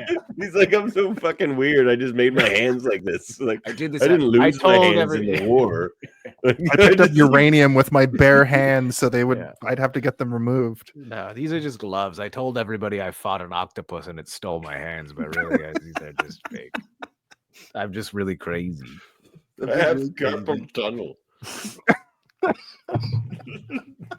Speaking of which, my new henchman, carpal tunnel, and he's like burrows through the wall. Ah.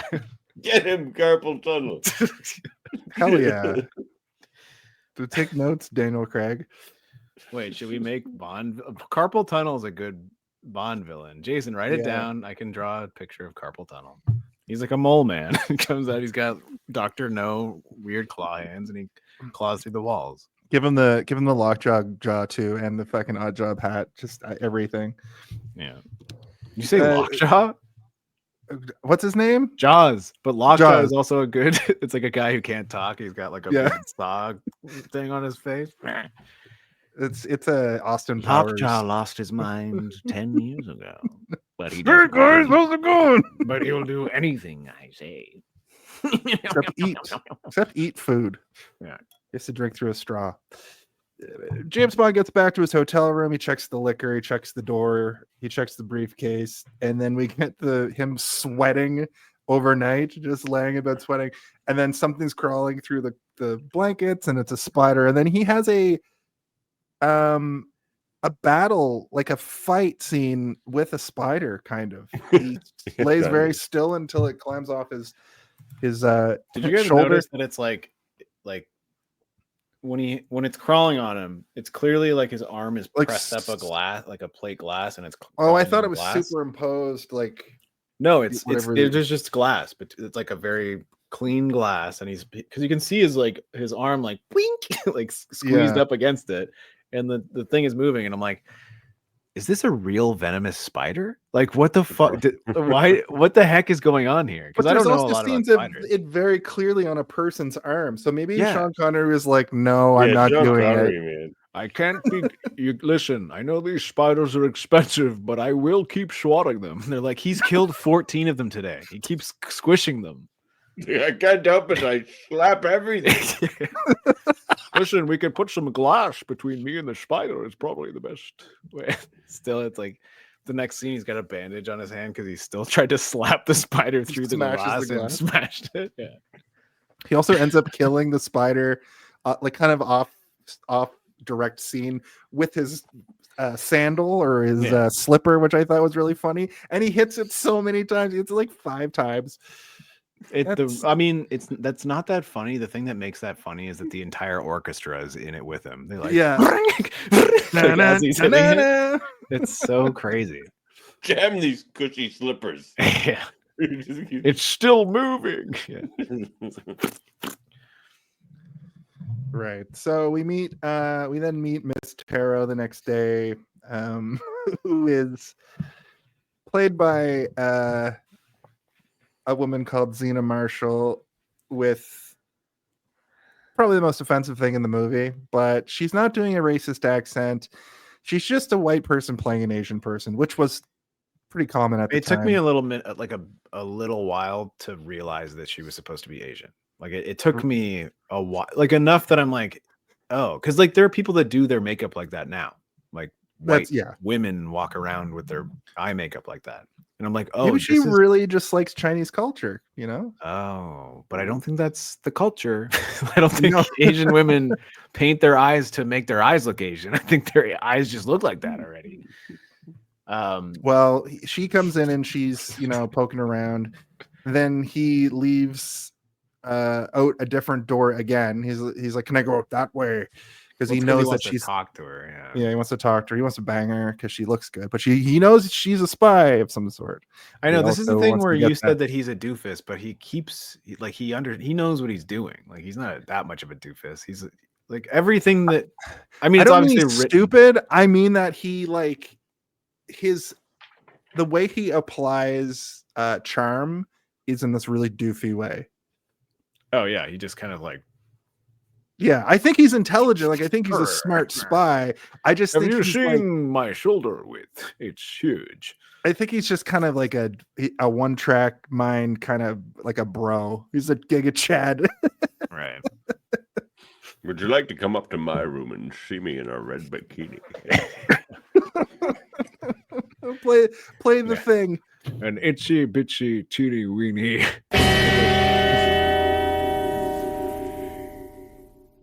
Oh man, thank you. All the guests get their face sat on by Stardust.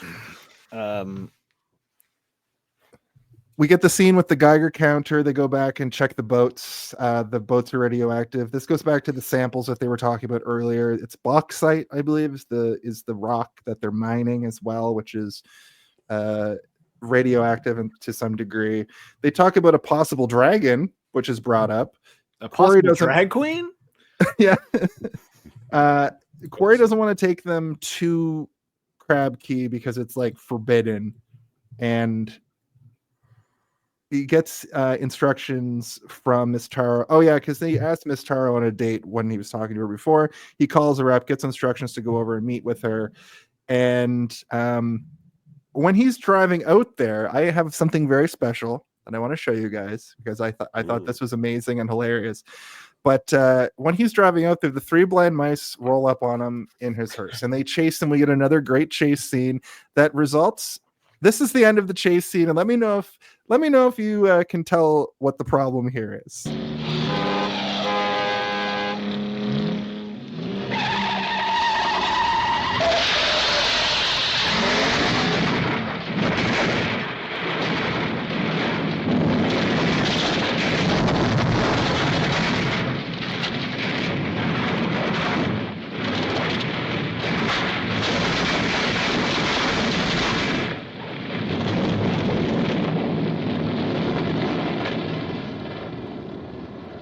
How did it happen? I think they were on their way to a funeral.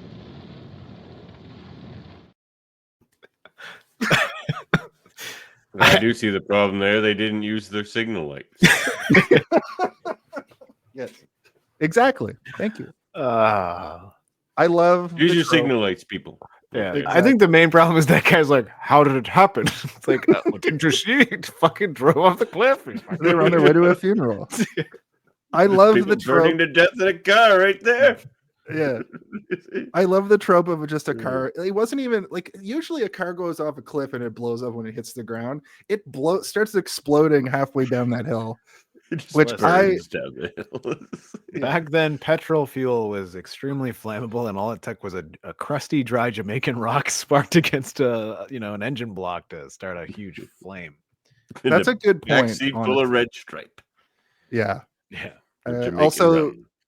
Also, there's a bit of a mistake there where when the car goes off the hill, you should be able to still see James Bond's car the way that they shot it, and it's just clearly just that's a nitpick. I'm sorry, but I just that time I noticed it.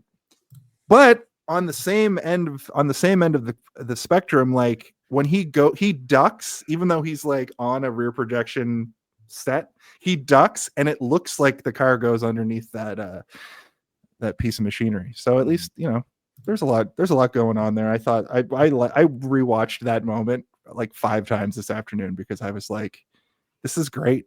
This is cinema, baby. How did it happen? The magic. Yeah. Movie magic. So 3 blind mice are fucking dead. I think one of them dies like earlier. I think gets shot or something earlier, or are all 3 of them just taken out right there? I think they probably all die there, right? I don't think they ever return. No, they're all dead for sure by this point. He pulls up to Miss Taro's house, just starts putting the moves on her. And he does a weird thing. Well, they do that thing where like she walks away from him, she's got a towel around her neck, and he's still got the towel in his hand. Fine, that's great. But then he doesn't. I thought he was going to smell the towel, but he kisses the towel. So I thought okay. You said kiss. I thought he went. I thought he like stuck a bunch of it in his mouth, and I was like, is he sucking the moisture out of the hair towel? This is gross. What the heck?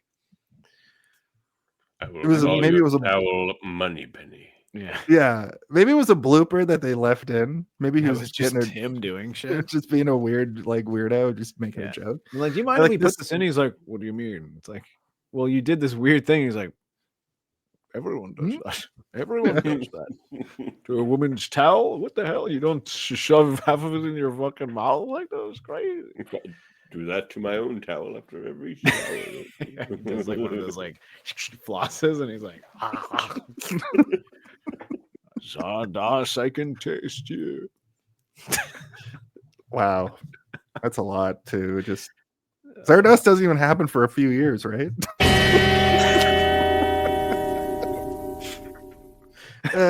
So he's there to pick her up for dinner. They bang. Then she's like, "Let's go to dinner," and he's like, "No." He's like, "Let's go to dinner." She's like, "Let's stay in." He finally convinces her to leave. She's like, "I'll cook you Chinese food." Her whole house is just dressed to the nines in like, you know, paper fans and stuff. That was probably the most egregious example of them being like, "She's Chinese." Don't you know that they make everything out of paper in China? Yeah. But then finally, when he convinces her to leave, he's like, "Come over here," and they do that thing where We're going to fade do black. sex again. Yeah. One more time. He's like, he's insatiable. Do they ever play up the fact that sex gets him into here's trouble? the thing: Is that a James Bond thing? She is. Oh, Is sure. I mean, holding, that's the whole femme fatale aspect of it, right? yeah. Okay. There's always Yeah, one. But she's holding him there until the assassin can arrive. But he's also holding her there until his like friends can come take her downtown. You know, take her right. downtown. And then he waits for the assassin. Like, I'm gonna play some solitaire, smoke some cigarettes, and wait for this idiot to come try and kill me. I love he the dresses- solitaire. He just like lays down the cards all slick. It's like, ooh, what do those do? And then like it cuts away and it comes back. He's just like playing solitaire. I literally was like, is he gonna play solitaire? Like, is he setting up like he knows he's gonna be sitting here for a while? And that's exactly what it was. I'm like, this is so good. I like that it shows him set up He almost dresses the the place to entirety look of like the people are trap. still Yeah. there. Yeah. In any other James Bond, they would try and, you know, subvert your expectations of him being vulnerable, you know. Him being in the bed would be, we would, as the audience, would think he's in the bed, but we know he's not, and we're like kind of sitting there, still on the edge of our seat, even though we know that he's going to get the drop on this guy. It's still just as satisfying, if not maybe more, like because you don't see that. You can feel what he's feeling. Yeah, you can. You're just in the perspective of James Bond. You feel. And when the gun comes out, like we already kind of know who it might be, but like. We're more excited that his trap worked. We're like, good job, James Bond. That's a really shitty, crappy trap you made, but like it still worked. So I'm glad. I'm glad that it worked out for you. And then we get that interrogation sequence. Dr. Dent. So stupid. I mean, it's not stupid, but it's like the guy doesn't really know anything, and he's not going to give anything up, just like everybody else that he's interacted with. But I do like that he just shoots his ass. He shoots them, and then when he falls over, and then he literally shoots him in the ass. He double taps him to make sure he's dead by shooting a man who's face down, which is pretty hardcore for a guy that like seems like a pacifist or not a pacifist, but a guy that doesn't shoot to kill. This guy does. He shoots to kill everything. This James Bond is not a good guy. No. I've got a license to kill, which means I can shoot you directly in the ass if I want to. But it does reveal that Dr. Dent does actually give a little bit of information. He says that Strangeways was killed, so he does give up a little bit, but he thinks he has the upper hand, which is so dumb. Classic that character in a movie. Dr. Dent is, and they get into the boat. They head across. They do that old Western thing where they just put the lens over to make it nighttime, but it's so obviously daytime. The sky is blue in the background. Yeah, I mean, Day for Night has been around since they figured out they could do it. I know. It's I don't want to dwell on it, but it's way harder to film at night, and you wouldn't be able to see stuff. It would just look like they could have filmed it in a pond if it's nighttime, you know, like. So it's just like, why is everything dark, but the main two characters so illuminated? That's what filming at night looks like. It's like. I can't. Spotlights on them everywhere they go. I do hate Day for Night in almost everything that it's in, but there are certain times where it's like it is needed. Like I think like the most recent example would be like Nope. If they were to film at night for a lot of Nope, you wouldn't get those moments where he's looking off into the distance with the real horizon with the clouds in the air. You know, they wouldn't be able to do that properly if they didn't use Day for Night, but they also figured it when it's actually fully dark. But 80s action movies do it good because a lot of them have there's a lot of final battles that happen at like the docks in a city, so it's all lit up by like floodlight anyway, so you don't have to do but in that instance. You're But not seeing in the middle of the ocean in the Caribbean where it would be pitch black. where there's going to be like a neon sign of a bar being like, yeah, kick his ass, Rocky 4 or whatever movie we're in right now. I was thinking of Lethal Weapon 2 was what my kick his ass, Lethal Weapon 2. The final battle is just like in a ship at a dock. So they take the boat over, they paddle in, and they sleep overnight, and then here we go. We meet the very first Bond woman. She is Honey Rider, played by Ursula Andress. She is, gotta say, a knockout. Yep. She is man. Sorry. Oh, sorry. I think I just got a message from Jason's underpants. Oh shit! I expected to spring up like that quickly. Like it's crazy. Honey Rider. Yeah, Honey Rider, man. What a great way to introduce her. It really evoked that. I was waiting for this whole movie. We've already been introduced to a lot of women at this point, and I'm going, that's not what I think of when I think of a Bond woman. And then I was like, oh, there she is. Yep, that's okay. And then James Bond, he's a creep about it. He's a fucking weirdo. He's very bizarre about the way he approaches because people in like a whole bunch of clothes on the beach are always suspicious. It's like, why are you still wearing pants and shoes and shirt and belt? And like, what are you doing here, buddy? He's wearing a male bikini or whatever of the era. He's wearing like a matching shorts and shirt that are blue, and he's got capri jeans on still because they just got there and he was sleeping in the bushes. And he's like this, sleeping in the bushes, like literally like in the field. He didn't even get like a bundle of leaves or anything as a pillow. He's just like and then he puts the moves on her. How many dragons have you slain, fair knight? He was telling the future while he was dreaming. But then he hears her singing about coconuts or some shit, right? She's like, coconut. Underneath the mango tree, me honey and me. Yeah. And then he finishes the verse, and she's like, sing! I'll fucking stab your goddamn dick off if you don't tell me why you're here. You're gonna steal my shells? Which, to be fair, she has probably had her shells stolen before. Like, she seems pretty aggressive about not letting anyone get near her and her shells. And they're nice shells. She's been confronted by the people on the island before. But now they leave her alone. And he's like, well, it looks like neither of us should be here. So how about we join forces and sell shells together or something, right? Yeah. She's like, what's your name? She's like, Honey Rider. She just goes, she's like, what? He's like, oh, nothing. Did I ride you, honey? Oh, yeah. No. I think they have a little bit of. I mean, that's the thing about like innuendo is like sometimes it's clever and sometimes it's like this just seems like it's right up your fucking butt, with the innuendo already. Whereas Honey Rider is like, I guess you can. It's the first one. It's not too egregious, but it's not a lot of vagina. Not I wanna hump a lot. It's not, Xenia on a top. It's not octopus. More butt. I know that's from The Simpsons, but. They have a little bit of a conversation. A boat comes in that's like, we know you're there. Come out. We've expected you. Please come out.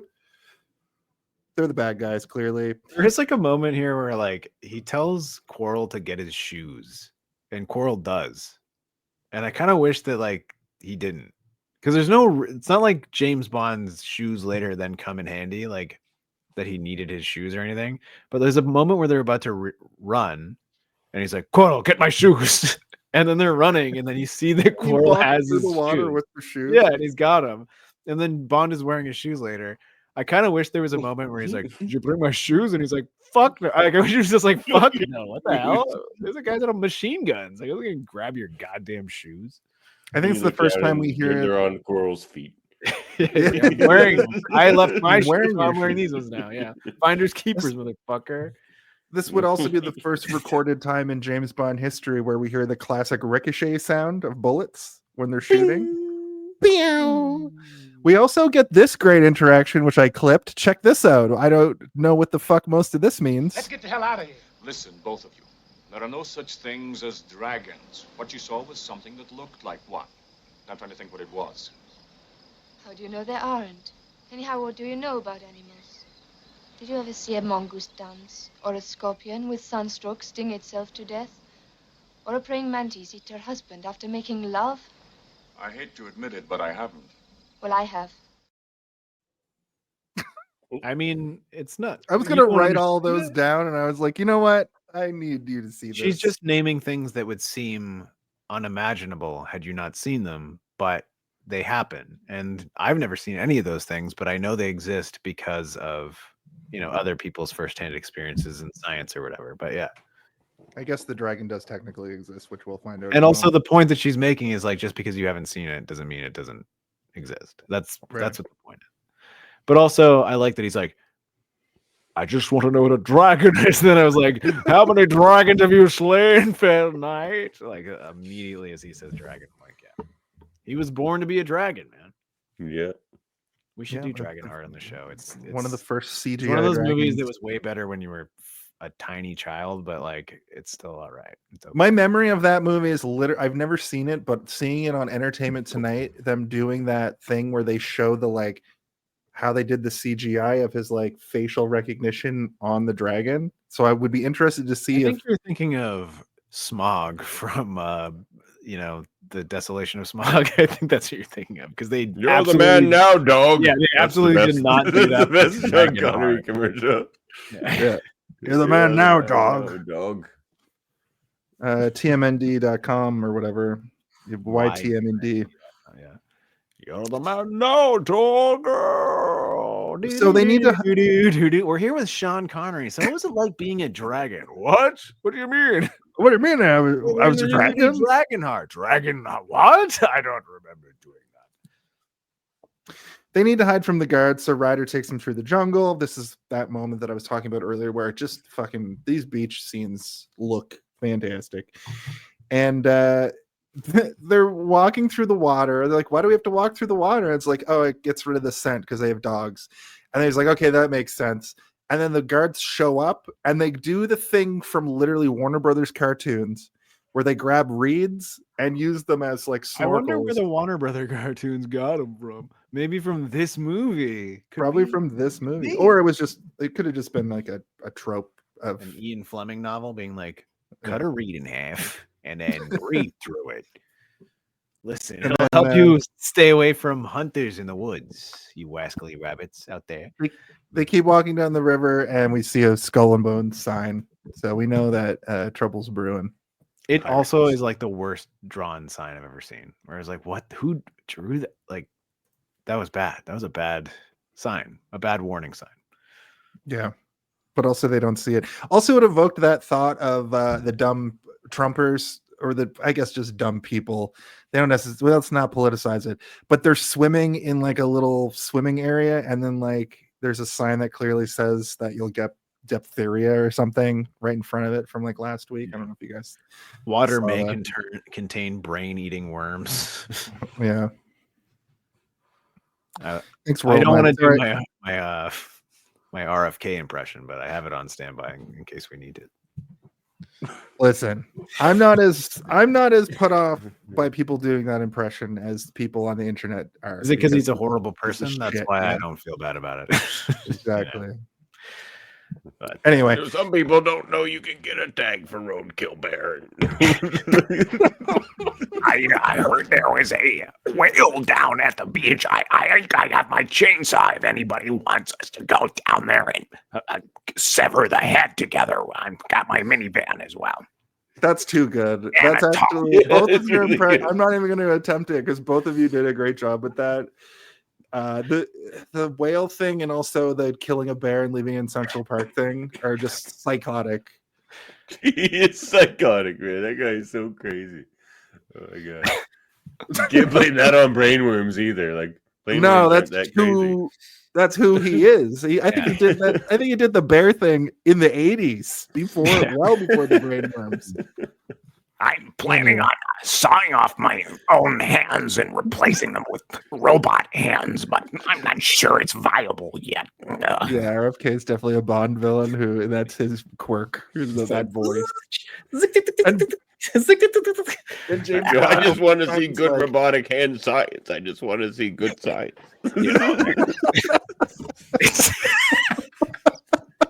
There's definitely research on good robotic hand science that we haven't got yet. All right. When I put chapters, I know when I put chapters into this tomorrow, that I'm gonna do a little clippy on this segment. I don't give a fuck. They take a little bath for some reason. Also, Why not? There's a lot of showers and baths in this movie. Yeah. right? We do get a scene where she's like putting her top back on, and James Bond's looking like getting a look at all of the merchandise, which I was like, what a weird. Is she doing this to like on purpose? Like, is she trying to, you know? So sorry. Jason, you're turning into a Bond villain yourself. I know I'm the pervert. The pervert, you say? Me too. Let's team up. Anyway, The pervert is that they call him the pervert. yeah. Well, 007, he 007. has no face and he has no hands. But his face But is he everywhere, loves- and so are his hands. He loves boobs. Corey is like, you guys should go get some rest. And Honey tells James a little story that is interesting. Her dad was a marine biologist who came to this island, and I think Dr. No possibly disappeared him. So she's there hunting shells, and I guess also sort of trying to figure out this mystery herself. She also kind of tells us the part of the story about like somebody advanced on her in the night. And I think that might have been Dr. No. Was No, was she killed the guy that. Oh, okay, yeah. She So put a that's- black widow in his Right. mosquito net and it killed him. And she's like, very slow. It took him a week to die. And I fucking laughed all the way to the bank, the seashell bank, where I sell my seashells for money. And then he says that James Bond says, like, I hope you don't make a. I hope you Devin, don't- you're muted. You're muted, Devin.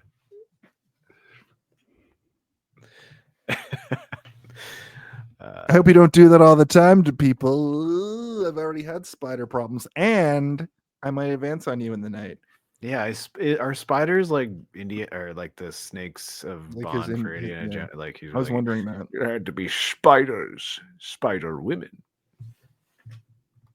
Devin is his music isn't working. Your sound isn't working. You were muted, and now you're trying to say funnies. Okay. I'm back, baby. Okay. So now say all the things you said. Oh, I was just making a joke. I was just saying, I promise I won't advance on you in the night. Actually, no, I will. I will advance on you in the night. It's true. He would say that. I mean, maybe he wouldn't say the second part. He would say that the next morning. I'm sorry. I know I told you I wouldn't.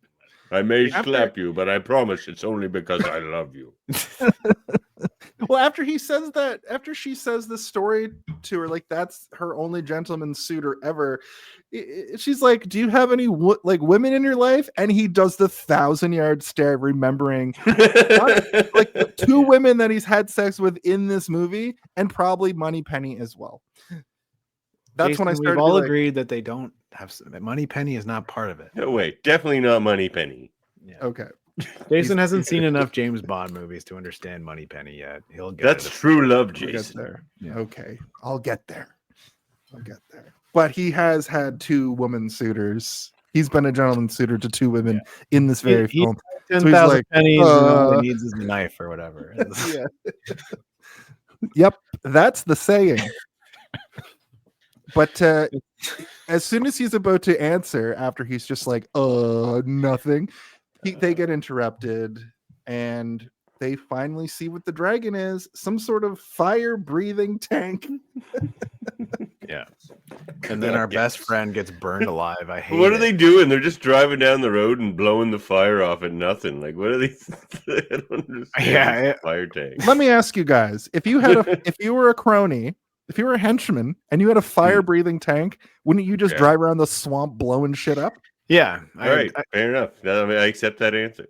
And it looks like they've already done that a lot. Like there's so much burnt. This shit wasn't a everywhere. swamp Yeah. before. They're like, it used to be a sick forest. And, they're just like, and these guys are like, man, we already burnt the whole forest. Oh, look, there's a shrub. It looks like it's growing back.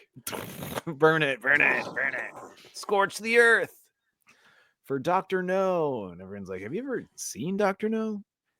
No, have you? I only heard his voice one time while he was threatening a man, and then the man ran out of the room and he had a tiny spider in a cage, I think. That's all I have seen of him. Dr. No got one tick and he's just like, rid me of this foul shrubbery. Yeah. I heard he's half Chinese, half German. What? That would never happen. That would never happen. The Germans hate the Chinese. Well, no, actually, is that even physically possible? A German scientist would tell you, no, it's not. Don't look at the paperwork. Would never happen. We tried. Now, let us continue sawing through this whale bone so we can take the head back to the lab. Or Central Park. Maybe we'll take the whale head back to Central Park. No, we drop the body in Central Park. We take the head back to the lab for testing. Oh my god! I made a note that this tank must have blown people's mind in the theater at this time. Really? You can't do. I mean, that they had things film. like that back in World War I, so it wasn't exactly new. Yeah, I guess, but to see it on film, perhaps. I mean, you did also earlier say that this part reminded you of a superhero movie, and I was like, why? So when you said that, I was like, why? I think because they put eyes on a tank. Oh, okay. I was like, whoa, dude. It made me for a minute be like, I think every movie Jason watches reminds him of a superhero movie in some capacity. Hey, the multiverse is ever expanding to a fault. Tanks Anyway. have peepers to watch. Yeah. It is kind of. I mean, it is cool because you're like, oh, like it's a good sort of resolution for us because we're like, what is the dragon? Oh, it's a tank that blows fire out. Okay, but it also makes me be like, I feel like even the people of this era or this island wouldn't be like, it's a dragon. Like you would be able to tell that it's a fucking tank. They're not. It's not like medieval times. Unless you just saw it like from the distance at night, and you're just like you just saw the fire. Yeah. Okay. Maybe I don't know. It's not very shaped like a dragon. No, I never it's shaped pictured like dragons to be so boxy. Yeah, it's well, I mean, I've only heard stories, so maybe they got them wrong in the tales of old. But I mean, this is the moment where I'm like, fuck. I didn't want him to die because imagine how much funnier the movie would still continue being if he was also with them. Yeah. You know, because like they're supposed to be like romantically entwined, and the sexual tension is supposed to be building. But imagine he was also just there the whole time. It would completely dismantle it, and it would be so fucking funny if he was just always there. I agree. Anytime they like get slightly too close, he's like, "Hey, whoa, get a room!" Like we're all in the same room. Get your own room. Jesus. And like they pass out more quickly than him from the tea for some reason. Where he's like, he drinks like the whole thing like that. Then he also passes out. Yeah. You're like, I need someone else to scrub me. My elbows are bad. And they come in, they're scrubbing him. I need someone to scrub me. My elbows are bad. We're talking about if Quarrel didn't die and instead he went through the entire end of the movie with them, like what the movie would be like and how much better it probably would have been. Well, it was a death that was very much blink and you'll miss it because I blunk and I must it I don't think that Blanc is a word, but I do think that Blanc is a James Bond henchman, like in one of the later movies. His name's Blanc. Yeah. They get into the hideout. We'll get there in a sec, and fucking they're like, we have to get vengeance for our friends that died. And they mentioned Quarrel, and I was like, wait, Quarrel didn't just like run away out there? I missed that. I rewound the movie, and I was like, oh my god, not only did they light him on fire, but he like they did it so brutally. They blunked his ass. They blunked him. And I didn't know why Honey was like so freaked out and was like hugging James at that moment, because she comes up and he's like, I told you to get out of here, and smacks her. And she's like, I was scared. He said, you shouldn't be scared of fire unless you're Quarrel. Then you should. Then you should be really. That part wasn't in the script either. He ad-libbed that slap. And then he went up and he started slapping the flaming corpse of Quarrel, and he's like, Wake up, man! Wake up! It's just a flesh wound. The outside of your flesh is burned away, but you still live. It's what on the inside that matters, Quarrel. He's dead, Mr. Bond. It's one of the guys who burned him. Like, we're sorry. Like, Jesus Christ. No! He was my best friend. My best fucking friend in all of Jamaica. Anyway, well, actually, that's not true, because my American pal's here too as well. Yeah, I don't know. It just seemed, it was one of those things where I went, like it, it didn't even feel deserved, because like they could have easily just burned just as easily, but like they don't burn them. They're like, get him after they burned him. It's like, why'd they burn him and not them? I don't know.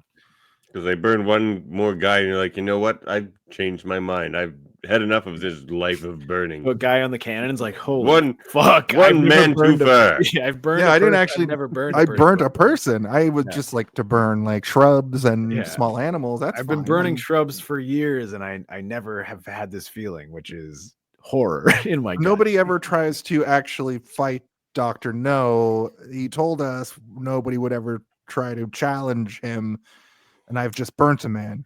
Anyway, Quarrel dies, and it sucks, because I do think the movie would have been so much more hilarious if he was still around and having to go through all the bullshit that they go through. Quarrel gets brought into MI6, and every movie going forward, or every like 10 movies going forward. I mean, maybe not that, but like he does.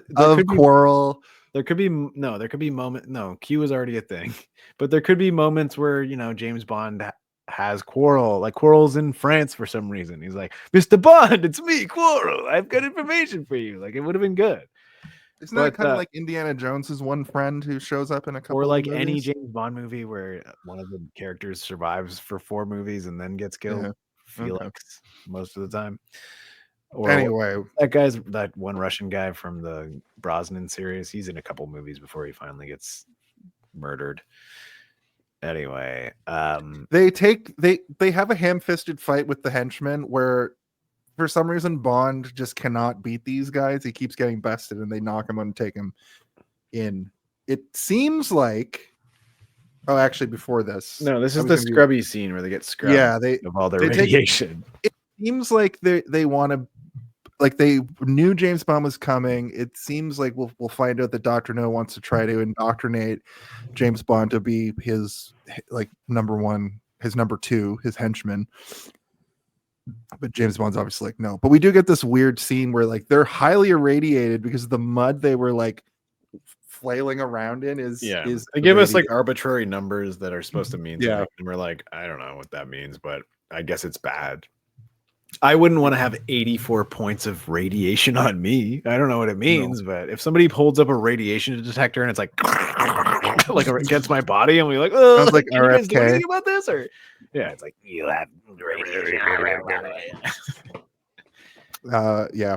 But after they scrub them down, they try to do another thing where they show Honey naked, but she's clearly wearing like a nude suit. All right, hold on. Before that, James Bond starts giving them instructions, which I think is very cool. Yeah, like he's like, undo these, and also clean the girl first. And they're all like, "Excuse me, Mr. Whoever the fuck you are, but we're in charge here." And he's like, "All right, of course you are." Fine. Yeah. And then he just walks off and starts taking his clothes off like immediately. Like, who wants to see my chest? Anyone? Look at these shoulders. And two guys are like, I used to play American football. "You got wide shoulders, homie." And then we get the scene where they clean. They get cleaned, and it's Then they put them in like a kind of a pre. in any other Prison? movie. This would be 2 seconds where they're in a chamber, and it's like now they're radiation free. But Well, they it's do it like in the Mario conveyor Brothers belt movie. with- They it's do so- a very similar I when they know, but delouse them in the Mario this Brothers type of movie. scene is in so many movies. A conveyor belt scene where they're moving. It's even in the Austin Powers where he's like, Yeah. where he has to pee and it's like evacuation complete. Like Total Recall where he goes through the, he runs through with the guns and stuff and like it's all the skeleton X-rays and all that. It is a funny scene, but in this it's I guess meant to be tittillating. We're gonna be like, oh my god, look Yeah. at Sean Connery getting wet. Oh my god, Yeah, look at absolutely. Honey Glazer or whatever. Honey, What's her name? honey galore. Honey Rider. Oh, Honey Rider. What I kind of Honey Glazer. Getting wet. And it's just there for some titillation, but it also is meant to be like, oh, this is a dangerous island. If you go outside of this base, you're gonna get irradiated if you're on the island too much. I mean, they were wading around in irradiated water and shit, like Flopping around in irradiated mud. Yeah. But they put them in this like holding cell. This is the purple lighting I was talking about earlier. Like it's got this cool, it's like a little cave. Doesn't seem that dire.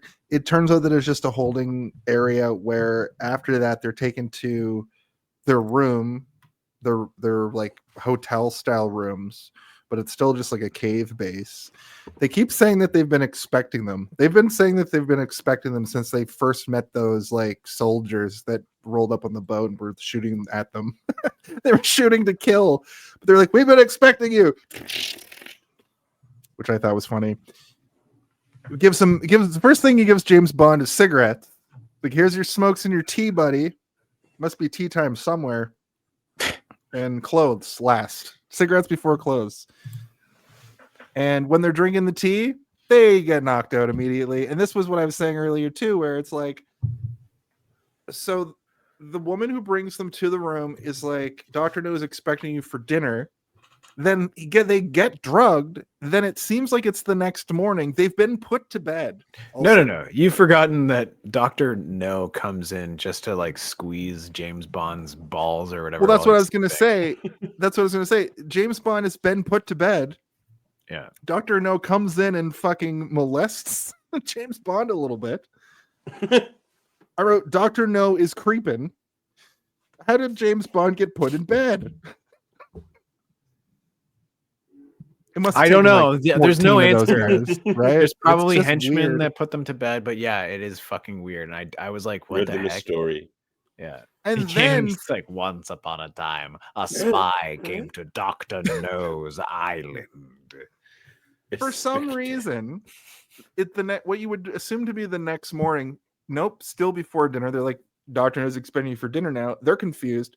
They dressed up in like, Asian style clothing. And when Honey's putting her stuff on, James goes over and helps her button up and then gives her a little smooch on the cheek. And then I was like, is this advanced spy tactics? Is this like we're going to pretend we're in a relationship? Or is this just him just being a fucking weirdo? Listen, Jason, this is how your grandpa met your grandma. That's how it was back then. You would just give a kiss on the cheek to the spy dame of your choice, and then if it worked out. So you belong to me now. Because that's how little we bit how cannot it get feels. too bogged down in the sexual harassment of the 1960s because it's going to take all day to talk about it. Okay, that's fair. Yeah, he like grabs that one good lady by like the scruff of her like robe and then kisses her. I'm like, dude, that was like It's aggressive. Remember that at the end when he's like Sucks running on her through and towel. he's looking for Honey and he like grabs that guy and he's like, "Where's Honey?" And he's like, "I don't know." And he's like, like punches him out, and then he grabs a woman and he's like, "Where's Honey?" And she's like, "I don't know." And I'm like, is he gonna punch her too? He doesn't, but like I almost expected him to do. Because she knows he will, so she tells him isn't what he wants to know. Yeah. She's like, "You're room 12. You just saw me knock that man out. Do you want me to do that to you? And I'm Sean Connery. Have you seen them? The interview with Barbara Walters from the future. Anyway, here the fuck we go. I did think it was kind of egregious that we've got 20 minutes left of the movie and we never really meet Dr. No in the flesh until this moment. What did you guys think about these kind of reveals? I like it. I think that I'm gonna that's see a how it villain, should always be. I think that Like at the end, yeah. I think unless your villain is really needs to be there, like unless they're like an actiony thing where like they need to fight the villain earlier to prove themselves as a villain, then this is the kind of reveal you want to have. Like I like the fact that everything is working against the hero until the moment where he's like, all right, I submit. And by submit, I mean you submit to me. Now let's have dinner and I'll explain my entire And by submit, I plan mean, to here's my $1 million aquarium. Take a look at it. And then he explains it and he's like, also, just in case there are some people out there in the future who are like, those digital fish looks like shit. It's actually tiny fish that I zoomed in on. And you're like, thanks for explaining why they look shit. Yeah. He's like, it's actually magnified. They're not huge. They're just regular size. Good thing it wasn't like a 4-course meal instead of a 3. He would have started listing off the other members of Spectre. He'd be like, and there's also this fellow named Hans Blofeld. There's Blofeld. There's Scrumfeld. This guy with a metal jaw. Wait till you meet him. Yeah. Odd job. Yeah. Yeah. He also gives them drinks, and James Bond, for what it's worth, took a sniff. He's like, is this gonna fucking kill me also? Or put me out? I think James Bond is a fun man. He knows when his booze has been poisoned. He's like, this poison smells like poison. Wait a minute. I can smell the poison through the fucking spirits on this one. Booze is also poisonous. That's why when we drink too much of it, we almost die. Just so you guys know. I don't know if you know that, but booze is poisonous.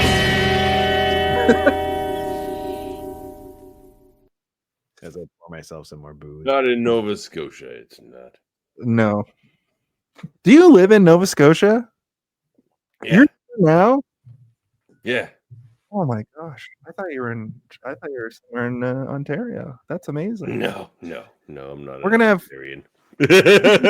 two people in Halifax on the show this month, 3 people from Halifax on the show this month. I'm from Halifax. Yeah. Spider-Man. I figured you must be from Halifax or something because you know Murphy, and I also saw you have friends with my buddy Francis on Facebook. So yeah.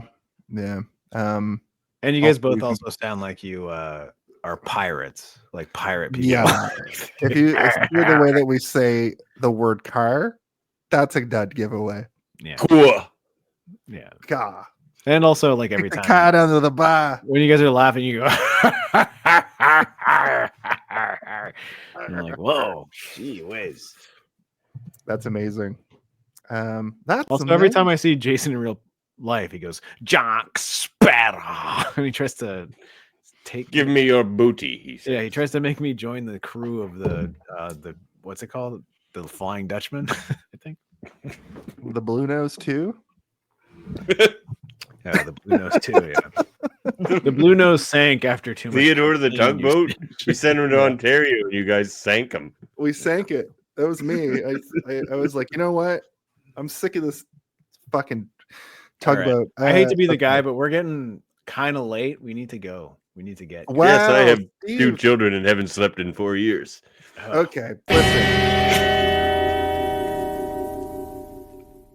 This Asian man is not Asian. We already covered that. Nope. He lost his, From Montreal.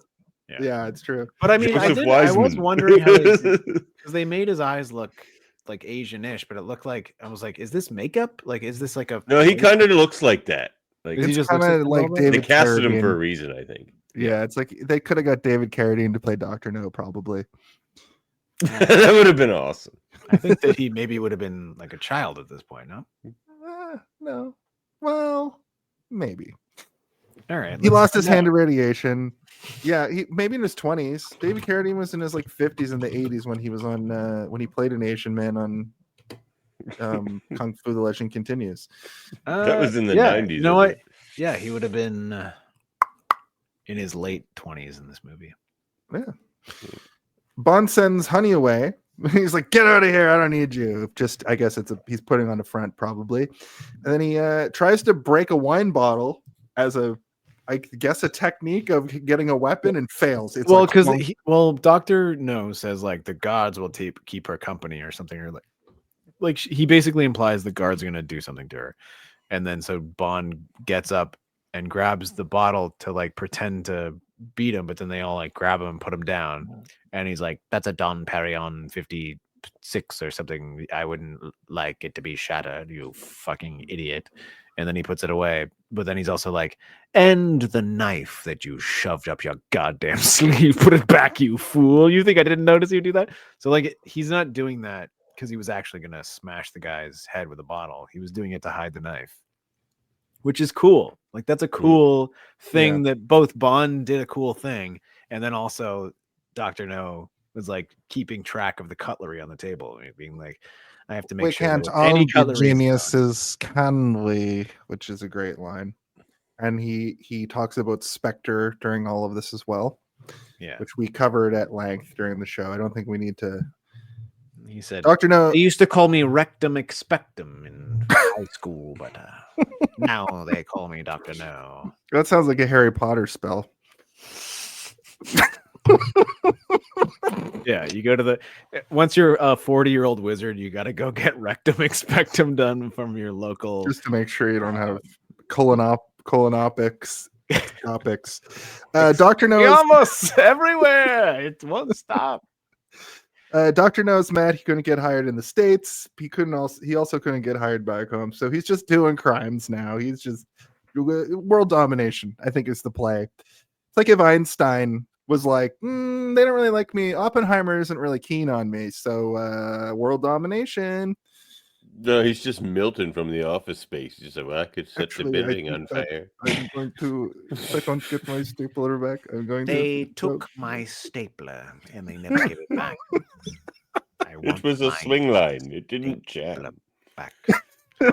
He raises his hands and all of his fingers are staplers, and he's like, "Look at me, look at me, Bond! Look what they did to me." But he does know what Bond is and wants to give him an offer to Spectre. But Bond wants to find the killers of Strangway and Quarrel. So they're at an impasse, and I love that Dr. No leaves the room, and as he's leaving, he's like, we haven't like roughed you up enough, basically. Yeah, he's like, and you just off camera, you just hear.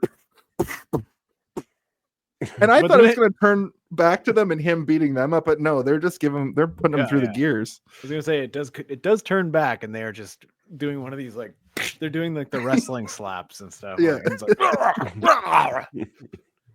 and then we get like 15 minutes of him going through the goddamn air ducts. Yeah, because water ducts, which proves this movie is a prequel to The Rock. Okay, there we go. Because The Rock is allegedly a James Bond movie, right? Is that that's what they say? Allegedly. Also, when that water comes down that tube, that's for sure somebody flushing a toilet, right? No, it's a nuclear reactor. It's a cooling system, Jason. Mm, sorry, no. What I meant to say is, water. Dr. No, and he's like, oh my god, ah! And he's just shitting so hard that James Bond is like, oh no, Dr. No. Well, how come when he goes up to the vent the first time it explodes in his face? Do we know It's what that is? It's Just steam? Okay. So, the water going down is like immediately evaporated. It's like a steam system that's meant to cool the tubes, I guess. Like, or like it's meant to create steam so they can use it for something. Like the steam. I know how. Oh, you understand that, but you don't understand why the fucking vent opened. Okay. But what it took me was you explaining it to me for me to know what was happening there. I thought he was just going through tubes. I didn't realize that these were the tubes that are used to cool down the plutonium. I know. You thought they were the bathroom tubes. You said that already. It's funny. It's funny. Someone is flushing the toilet over here. Am I right? Because when he gets up, that would have been horrible if he hadn't been. Like, would have been up there like flushing a toilet. Yeah, he slicks his hair back, and I was like, ugh. Yeah, that's piss water, isn't it? Yeah. Right. That makes sense why the tube is hot and he puts the things on his hands. Anyway, he makes it out. He gets a disguise. Hot plumbing tubes. Tube is hot. Courtesy It's blush xenophobic. over there. Tube is hot. Jeez. Doctor knows. It's my like, goal. careful when you go in there. Tube is hot. It's my goal to make the guests think I'm an idiot. Even if they already think I am, I'm going to double down and you'll think that I'm an idiot by World's End. I had no Anyway, prejudgments, and I'll forget any I've made during this episode. hell yeah. I never say this early in the show, but Davin, you're welcome back anytime. Dumb and he makes Dumber. it Let's out- do it. Exactly. He gets a disguise, Agent 46 style, just like knocks the guy out, puts on. Did you guys notice that it kind of looked like Pillsbury Doughboy? Was that just me? Like Pillsbury Doughboy colors? Yeah. The radiation suit fight was awkward. Yeah. Yeah. Because you're like, I keep punching him, but there's too much air in his suit to actually give me the full intensity. Of They my show that one guy in his suit is fully inflated, right? and he's like, it's hurting, but it's not really knocking me out, sir. So they seem to be testing something to do with the launch of the spaceship. What I inferred here was that they're going to use the radiation to power something up that's going to topple the spaceship, and that was the nefarious plot, right? I think that's ultimately what we what all they're thought. trying to do. Yeah. Okay. We get a great, Sometimes hilarious. James Bond movies are like, they are convoluted enough that you're more focused on like, we hope that he wins versus like what is actually going on. Like, and that's always sort of a downfall of a James Bond movie for me, is like sometimes I stop really focusing on what is actually happening and I'm just focusing on what is happening with the character. But as that's if opposed you're to, just like, the story. watching the movie. The conceit of this program is to specifically figure it all out, and I was kept finding myself lost because like you said, it's like, Steve, you're not really supposed to be focused in on all the little mechanics of Because what if you they're do, doing. you're gonna end up being like, what Yeah. why didn't he just like, why did that guy bite a cigarette at the beginning? Like, who did he have his family under house arrest or something? He was like, Yeah. if you don't bite down on the cigarette, I'll kill your Well, poor it's like the 4-year-old Nazi- girl. it's Like, like why the did that guy kill Nazi- himself? Who gives a shit? It's just supposed It's- to be spooky. It's like the Nazi thing where they used to have cyanide caps in like a filling, and if they were getting interrogated, they'd be like crunch and then Yeah, but that guy is just a driver. Like, his job is just Right. like, does he have like, why can't he was be probably James some Bond? sort of But he's gonna officer kill or himself anyway. something. So why don't you just tell James Bond what's up? Just be like, you know Yeah. what? Here's what's going on. And now, lights out. Does he believe Anyway. in Doctor No's Spectre plan? He's That's like, I think that is what the thing is like these are people that is are that under why this Elon spell. Musk is hiring all those 20-year-olds right now? Because Yes. he's like, these people will That love is- me no matter what. Yeah, It's a cult. MAGA is a cult, Oh, and it just God, hasn't you're been right. discovered that it is yet. Well, like we know, but they don't. The people in the cult don't know. They're They're never gonna know. not gonna know. Yeah. They're gonna drink Kool-Aid at a ranch, and then we're gonna still know that they were in a cult. You're gonna the drink whole time. Kool-Aid at Mar-a-Lago. is what At they're Mar-a-Lago. You're Yeah. gonna drink ranch Kool-Aid at Mar-a-Lago. There we go. We finally got Anyway, to the joke. Yeah. I wanted to point out this cool. Well, it was a funny miniature, but it was a good miniature. I think when the little like, it looked like Thunderbolts. What was the show that Thunderbirds. Thunderbirds. Thunderbirds The little too. Dun, satellite dun, comes dun, out of the dun, rock. dun, dun. We should do that. We should put the Thunderbirds intro as a thing we can play at any point. 15, 14, 3, bring, 2, bring, 1. Thunderbirds are go. I mean, like, I have to do the whole thing. Let's go. Yep. James Bond. Oh. At the door. James Bond overloads the machine. He's there pretending to like be part of it, and then when they're like, and fire, he overloads them. He turns it all the way up, and we know that he does because there's a little indicator that's just like. Well, we this also is where it's see supposed like to the be. block underneath the water that's like bubbling and stuff, where it's like, yeah, if you overload, like, I think that people knew enough about nuclear reaction back in this time because it was always sort of like it was a thing you would actually learn in school. They don't tell people about it anymore because they don't. I guess they don't think that people need to know about it anymore. But we've also like evolved past a certain type of nuclear power. But like it still freaks me out when I see like a nuclear block underwater and the water starts boiling just because there's so much energy radiating, and like it freaks me out. Radiation scares the fuck out of me. And like only recently have I started to understand it enough to be like, oh yeah, if you put your balls in the microwave, it would fuck up your balls, but not in the way that you think. I'm like, oh, okay. Okay. That's good to know. James Bond is basically trying to kill everybody to escape, though. Like he's like, Yeah, I'm gonna blow. Also, this the reason that fucking James place Bond up. can fuck anybody is that his balls have been shriveled by radiation, and he can't actually fuck and create children anymore. That's why he's the But best luckily, spy. the spaceship launch goes off without a hitch. Was this the original? Was this the first? Was this Apollo 13 or whatever? Like, I'm trying to think what the timelines. Apollo 13 was not.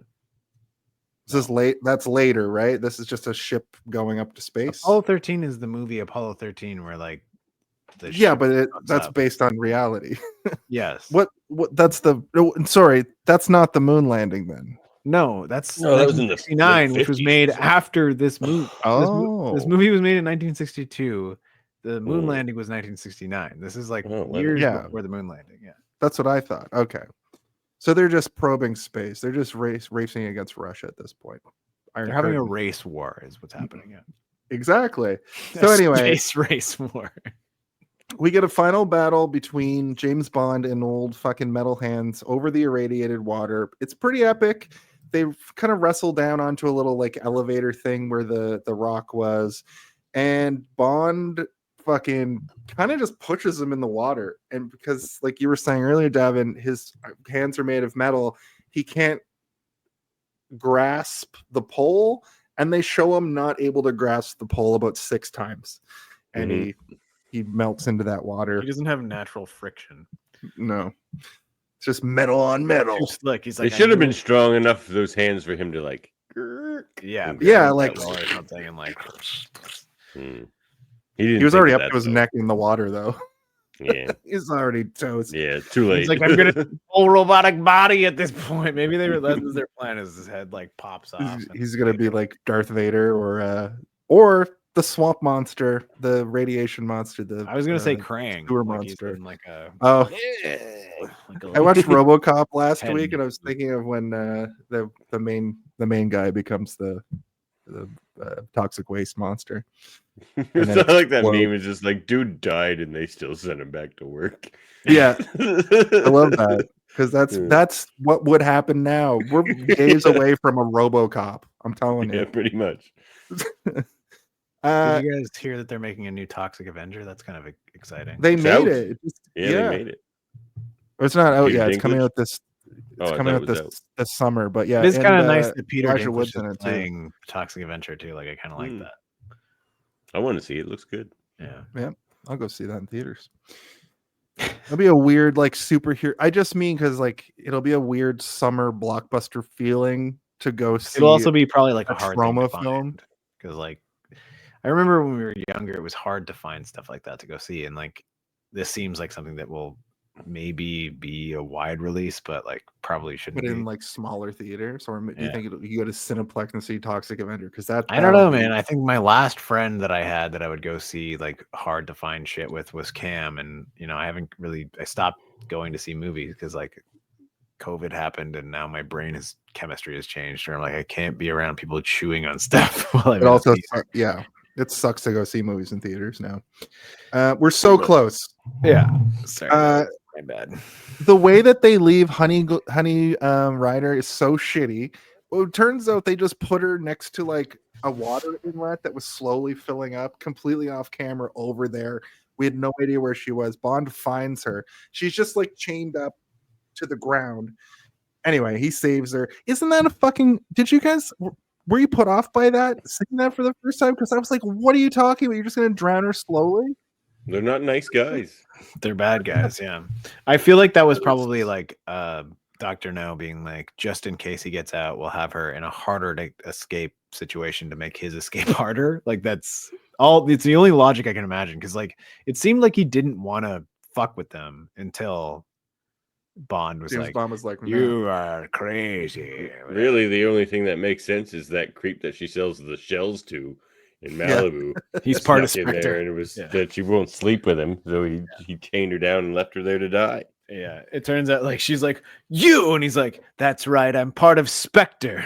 Spectre stands for sell your shells respectively to me or no one else, or I'm gonna take my revenge and terrorism out on you. Wait, those letters don't. I agree with Yeah, Ike Keldon here. I saw Beetlejuice with 2 other people in the theater, and I was still annoyed though. Got to say, it was a couple of people who loved Beetlejuice, and they were laughing at jokes that weren't jokes. But you know, if you saw 200 movies in theaters at Regal last year and you had a good experience, then that's a pretty good review. Yeah, I mean, I'm not saying that I don't like because there are some theater experiences that I still like, which are usually big ones for certain things that kind of make a cheer or a laugh better. Mhm. But I Yeah. remember when me and you, Jason, we went to go see the second Spider-Verse movie, and Oh man, and we had as like Great movie. I've- hold on, 4 kids. Yeah, no, go ahead. Sorry. not even that. This is the beginning of the movie. Everything fades. The trailers are done. The movie comes up, and I thought it was like an ocean noise, like, and I was like, "Oh, it's gonna start at the ocean." And then the city comes up. I'm like, "Why does it still sound like the ocean?" And then I realized it was just like 1,000 people chewing popcorn that I was listening Oh, to. And I was okay. like, "Oh my god!" And I was like, "Oh, I can tune that this out. is so many The most people eating popcorn at the same time. the I thought most it was the egregious- ocean."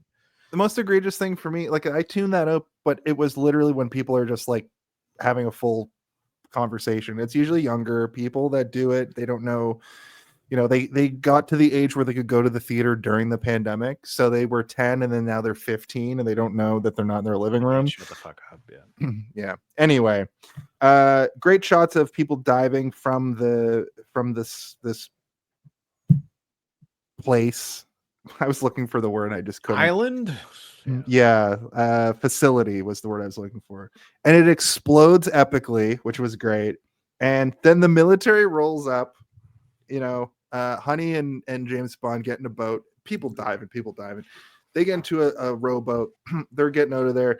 James Bond does that thing where he like takes her and they go down into the boat off camera. The military shows up, the Americans with them. He's like, why don't you give us a tow? And then midway, as the movie's about to end, he just unropes the boat, implying that it's like, you can leave me out here with her because this is I'd He's like to honey have badger. sex, please. I think that James Bond needs to go to Sexaholics Anonymous. I think he might have a sex addiction, and it's impeding his ability to do his I think job you effectively. need to go to Get Slapped-aholics Anonymous, if you know what I'm saying. Shut up, motherfucker. Anyway, that's Dr. No. We have a couple little things that we like to finish the show off with. Davin, thank you for putting up with this, but you're not done yet, brother. But don't worry.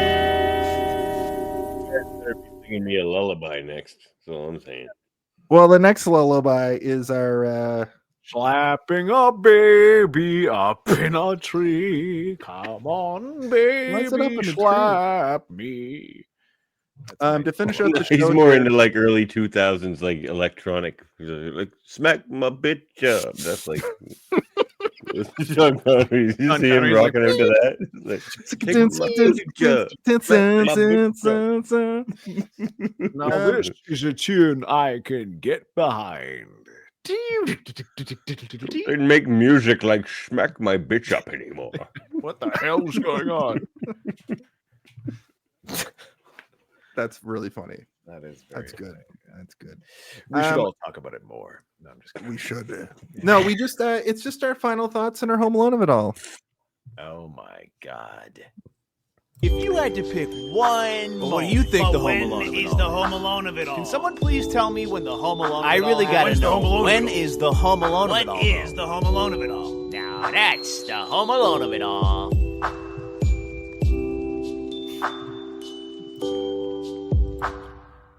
So this is your first time here.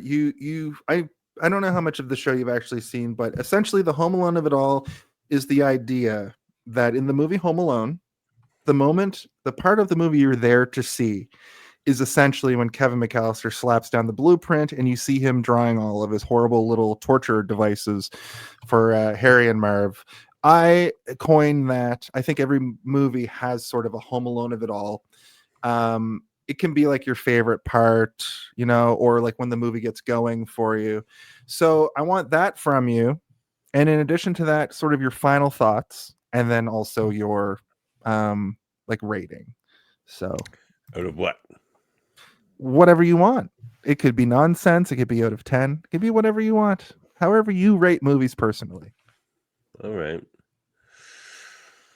Well, my favorite scene is probably just the solitaire scene with the guy. And waiting for the guy to show up so we can shoot him. I don't know. I like that scene a lot. That's probably the Home Alone of it all, perhaps. I mean, the Home Alone of it all is probably when they head over to the island, really. But my thoughts are: this is the one. This is my favorite James Bond movie. I think they all just jump more and more sharks after this, to the point where it just gets insane. Yeah. But no, I like it a lot. It was better on rewatch than I thought it would be. I'm like, this is my favorite one as a kid. I don't know what's it gonna be like now. And yeah, it's still my favorite. So yeah. What was the third thing you wanted me to do? If you had to give it a rating. Yeah. Oh, rating. 009. Perfect.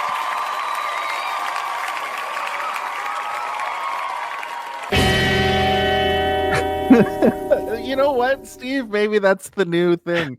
It's better. We use the Undertaker dong. But Davin, I'd like to, the Johnny Carson extend you the anytime you want to come back, you're more than welcome. I think this episode was really good. So thank you for coming on. I know this is it's a longer show than you like to do or listen to. Is that a pack of Yu-Gi-Oh cards or a pack of cigarettes or a pack of robots? Cards, actually. I was doing the Johnny Carson, and the word is really big shoe. Steve, how about? Oh, actually, World Mind asked the question. Would you say that it holds up? I'm legally not allowed to say that phrase anymore. Oh, okay. Sore spot. How about you, Steve? Home Alone of it all. Final thoughts, rating. I mean, I think my Home Alone of it all is the moment that he starts booby trapping the hotel room is when he starts to realize that he's in danger, which I assume he does always when he goes to any island adventure, even if he goes to like an ice cap adventure or a down under adventure or an American adventure or a South American adventure. He probably does the same shit. But that's when I was like, this is cool because it makes him feel like more of a prepared spy. And I liked all those moments where it showed him doing these little like security protocols, because it reminds you that like he is aware that everyone's probably going to try and kill him, but he's also there to, figure out what's going on. So I think that first part is my favorite part. When it comes down to like my overall thoughts of the movie, I think it's good, man. I was a little bit sort of precarious when it came to how I felt I was going to feel about it afterwards. And like, it's the oldest one. I thought there was going to be maybe a lot more problematic stuff that really didn't exist that much. Again, I'm, a white male. I'm not a straight white male, but I'm a white male. So like, I can't be the one who can be the be all end all of, if that's like, the rating I want to give it. But like, at the same time, I didn't feel like it was doing that much damage to anything culturally or, racially or even sexually. Like, he is a bit aggressive, but at the same time, he's not that aggressive. Not for the day. Like in those movies, like every movie had some scene where like some guy would grab a woman and just like shake the shit out of her. And like really hard, you'd be like, oh my God, look at him go. I'll even say for other Sean Connery Bond movies, there are other movies where he is way, way worse than he is in this one. So I'm like, okay. So all the stuff that I had already built up a defense for, it kind of melted away because I'm like, oh, he's not doing those things I thought he was going to do. But in terms of story and progression, like I thought it was like a really good slow burn. I thought the story kind of unveiled itself in a way that was satisfying in every way. The end is a little bit whatever, right, Murphy? Yeah. But I like that movie. No, that's the worst. Yeah. If I have to give this movie a rating, I would give this movie a rating of a bartender brings me a drink and he says, I did it the way you wanted it, sir. Shaken and not stirred. Like I didn't have to ask him, but he just brought it to me that way. And I was like, oh, because he knows surprisingly that good. You're just going to contaminate your drink with the residue of the spoon. You always shake, not stir. Don't contaminate your drinks, people, with spoons. But it's more about the fact that he brought it to me in the way that I asked without having to ask. I know. I'm just ranting about spoons. Well, thank you, Steve. I sort of changed my Home Alone of it all. I thought Getting to the Caribbean was it, but I think in the true nature of what the Home Alone of it all means to me, I think when they sit down with Dr. No and he lays his blueprint down and sort of tells it like it is, and then James Bond is like, nah, I'm a good guy and you're a bad guy. I think that was my Home Alone this week. My final thoughts are basically, I actually enjoyed this a lot more than I thought I would. Watching in 4K makes it feel like a modern film a little bit. I think that the Daniel Craig movies try to emulate the look of this movie from what I've seen. So I'm interested to see if that is the case. But I loved the very standard Bond story. It had an excellent score. I don't just mean when it's like dang, dang, dang, dang. When they utilize the main James Bond score notes and themes later in the movie, in the third act, when he's fighting the cronies and stuff, it's very orchestral, but then you can hear the little spikes of the James Bond theme. Love that. It also felt a lot like they already had all these established tropes, and this is the first movie, so they're only going to build on it from here, which is fantastic. I give this movie a 3.5 out of 5. I also give this movie toppling space lasers into the numbers 007.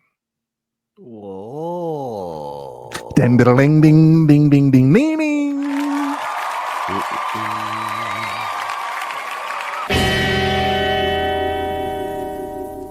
We did it. We only talked about the movie for 3 hours once again. I'm disappointed. I said I was going to have this done in 45 minutes. Yeah, I know. If I had it my way. Ding ding ding ding ding. Well, Keldon, you'll have to find out next week or find us on all social medias.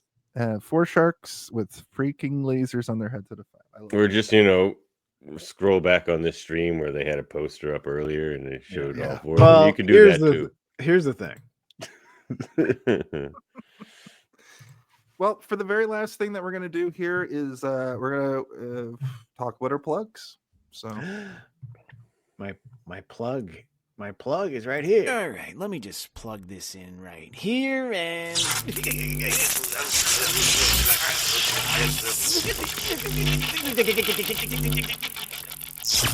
oh, my face is stuck like this now.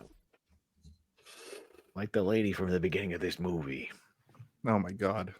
She might have been palsied. Well, I looked it up. She wasn't. She was just doing that as an active choice. Dwayne The Rock Johnson was like, that's going to be the 90s. Davin, what do you have to plug this week, my friend, my pal? iPhone charger. Perfect. Ding, ding, ding, ding, ding, ding. X-Rated, the X-Men animated review show. We're, And just started season 2 last week of X-Men Evolution in a review series there. And, you know, we're always talking to the casting crew of the different X-Men shows over there. So join us. We have a good time. Talk X-Men. That's awesome. Yeah, thank you. Like I was saying earlier, this is a United Finisher Podcasts month. So check out all the shows that our guests point out. The X-Men one is good. You guys did X-Men 97. In the interims, you were doing the older X-Men movies. I assume that's what you do in between seasons as well. So that's cool. Well, we've done them all now.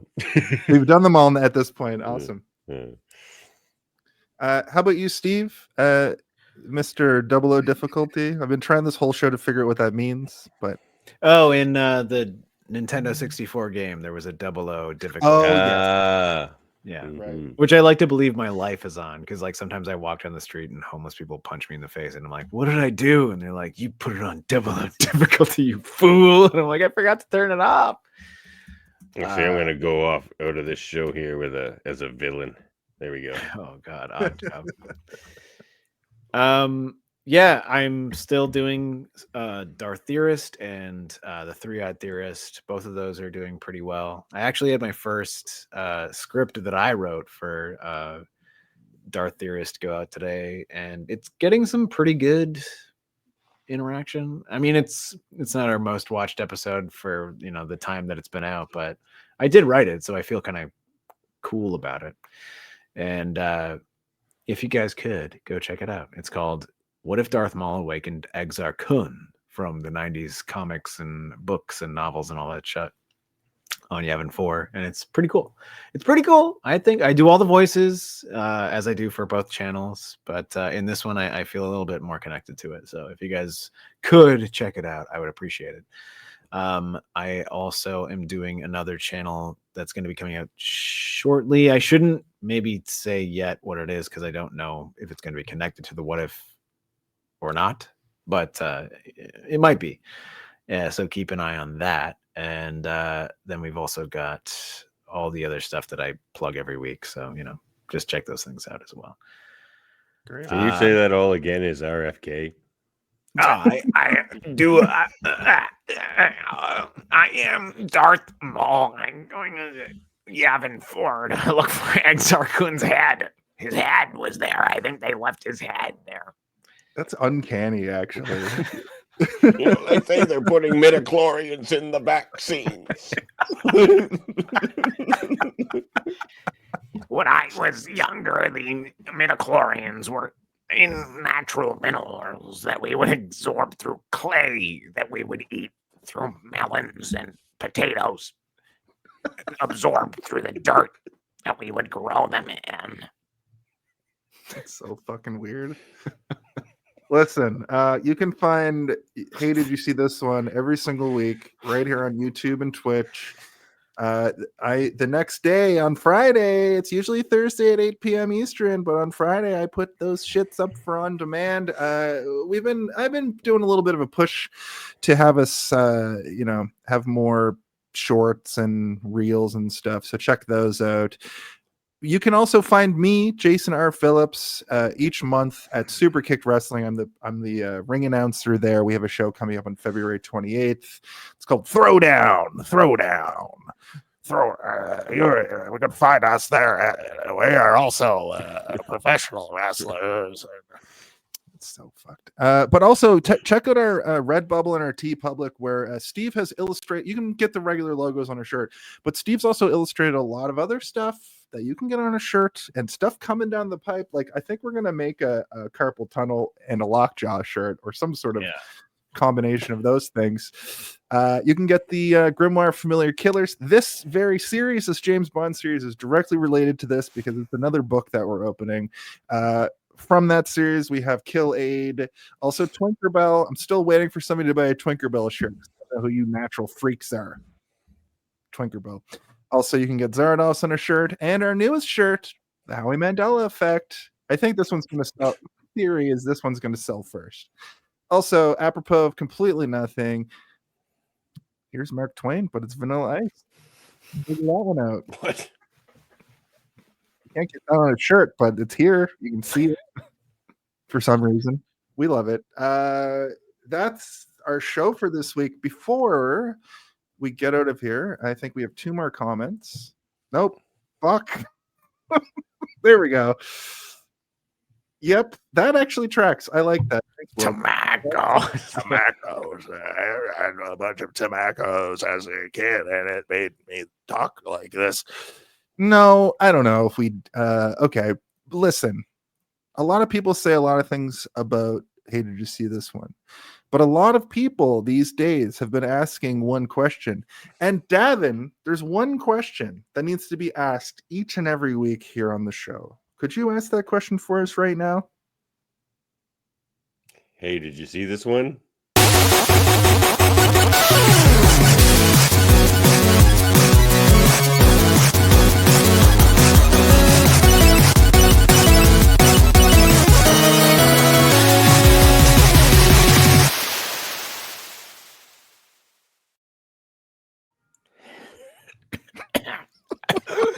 Here it comes. So I have a question for all of you. Have you ever heard the tale of Darth Plagueis the Wise? Beam up some Star Trek content with Live Long and Podcast. Tune in to X-Rated, the X-Men animated review show. Artistic interviews with graphic histories. A roundtable movie discussion with Hey, did you see this one? And movie reviews with Hold Up, a movie podcast. And while you're at it, spin a few records with Eamon on Track. Watch us duke it out on trivial debates. And let's chat about TV with the Super Mater Brothers. It's all here on the United Federation of Podcasts.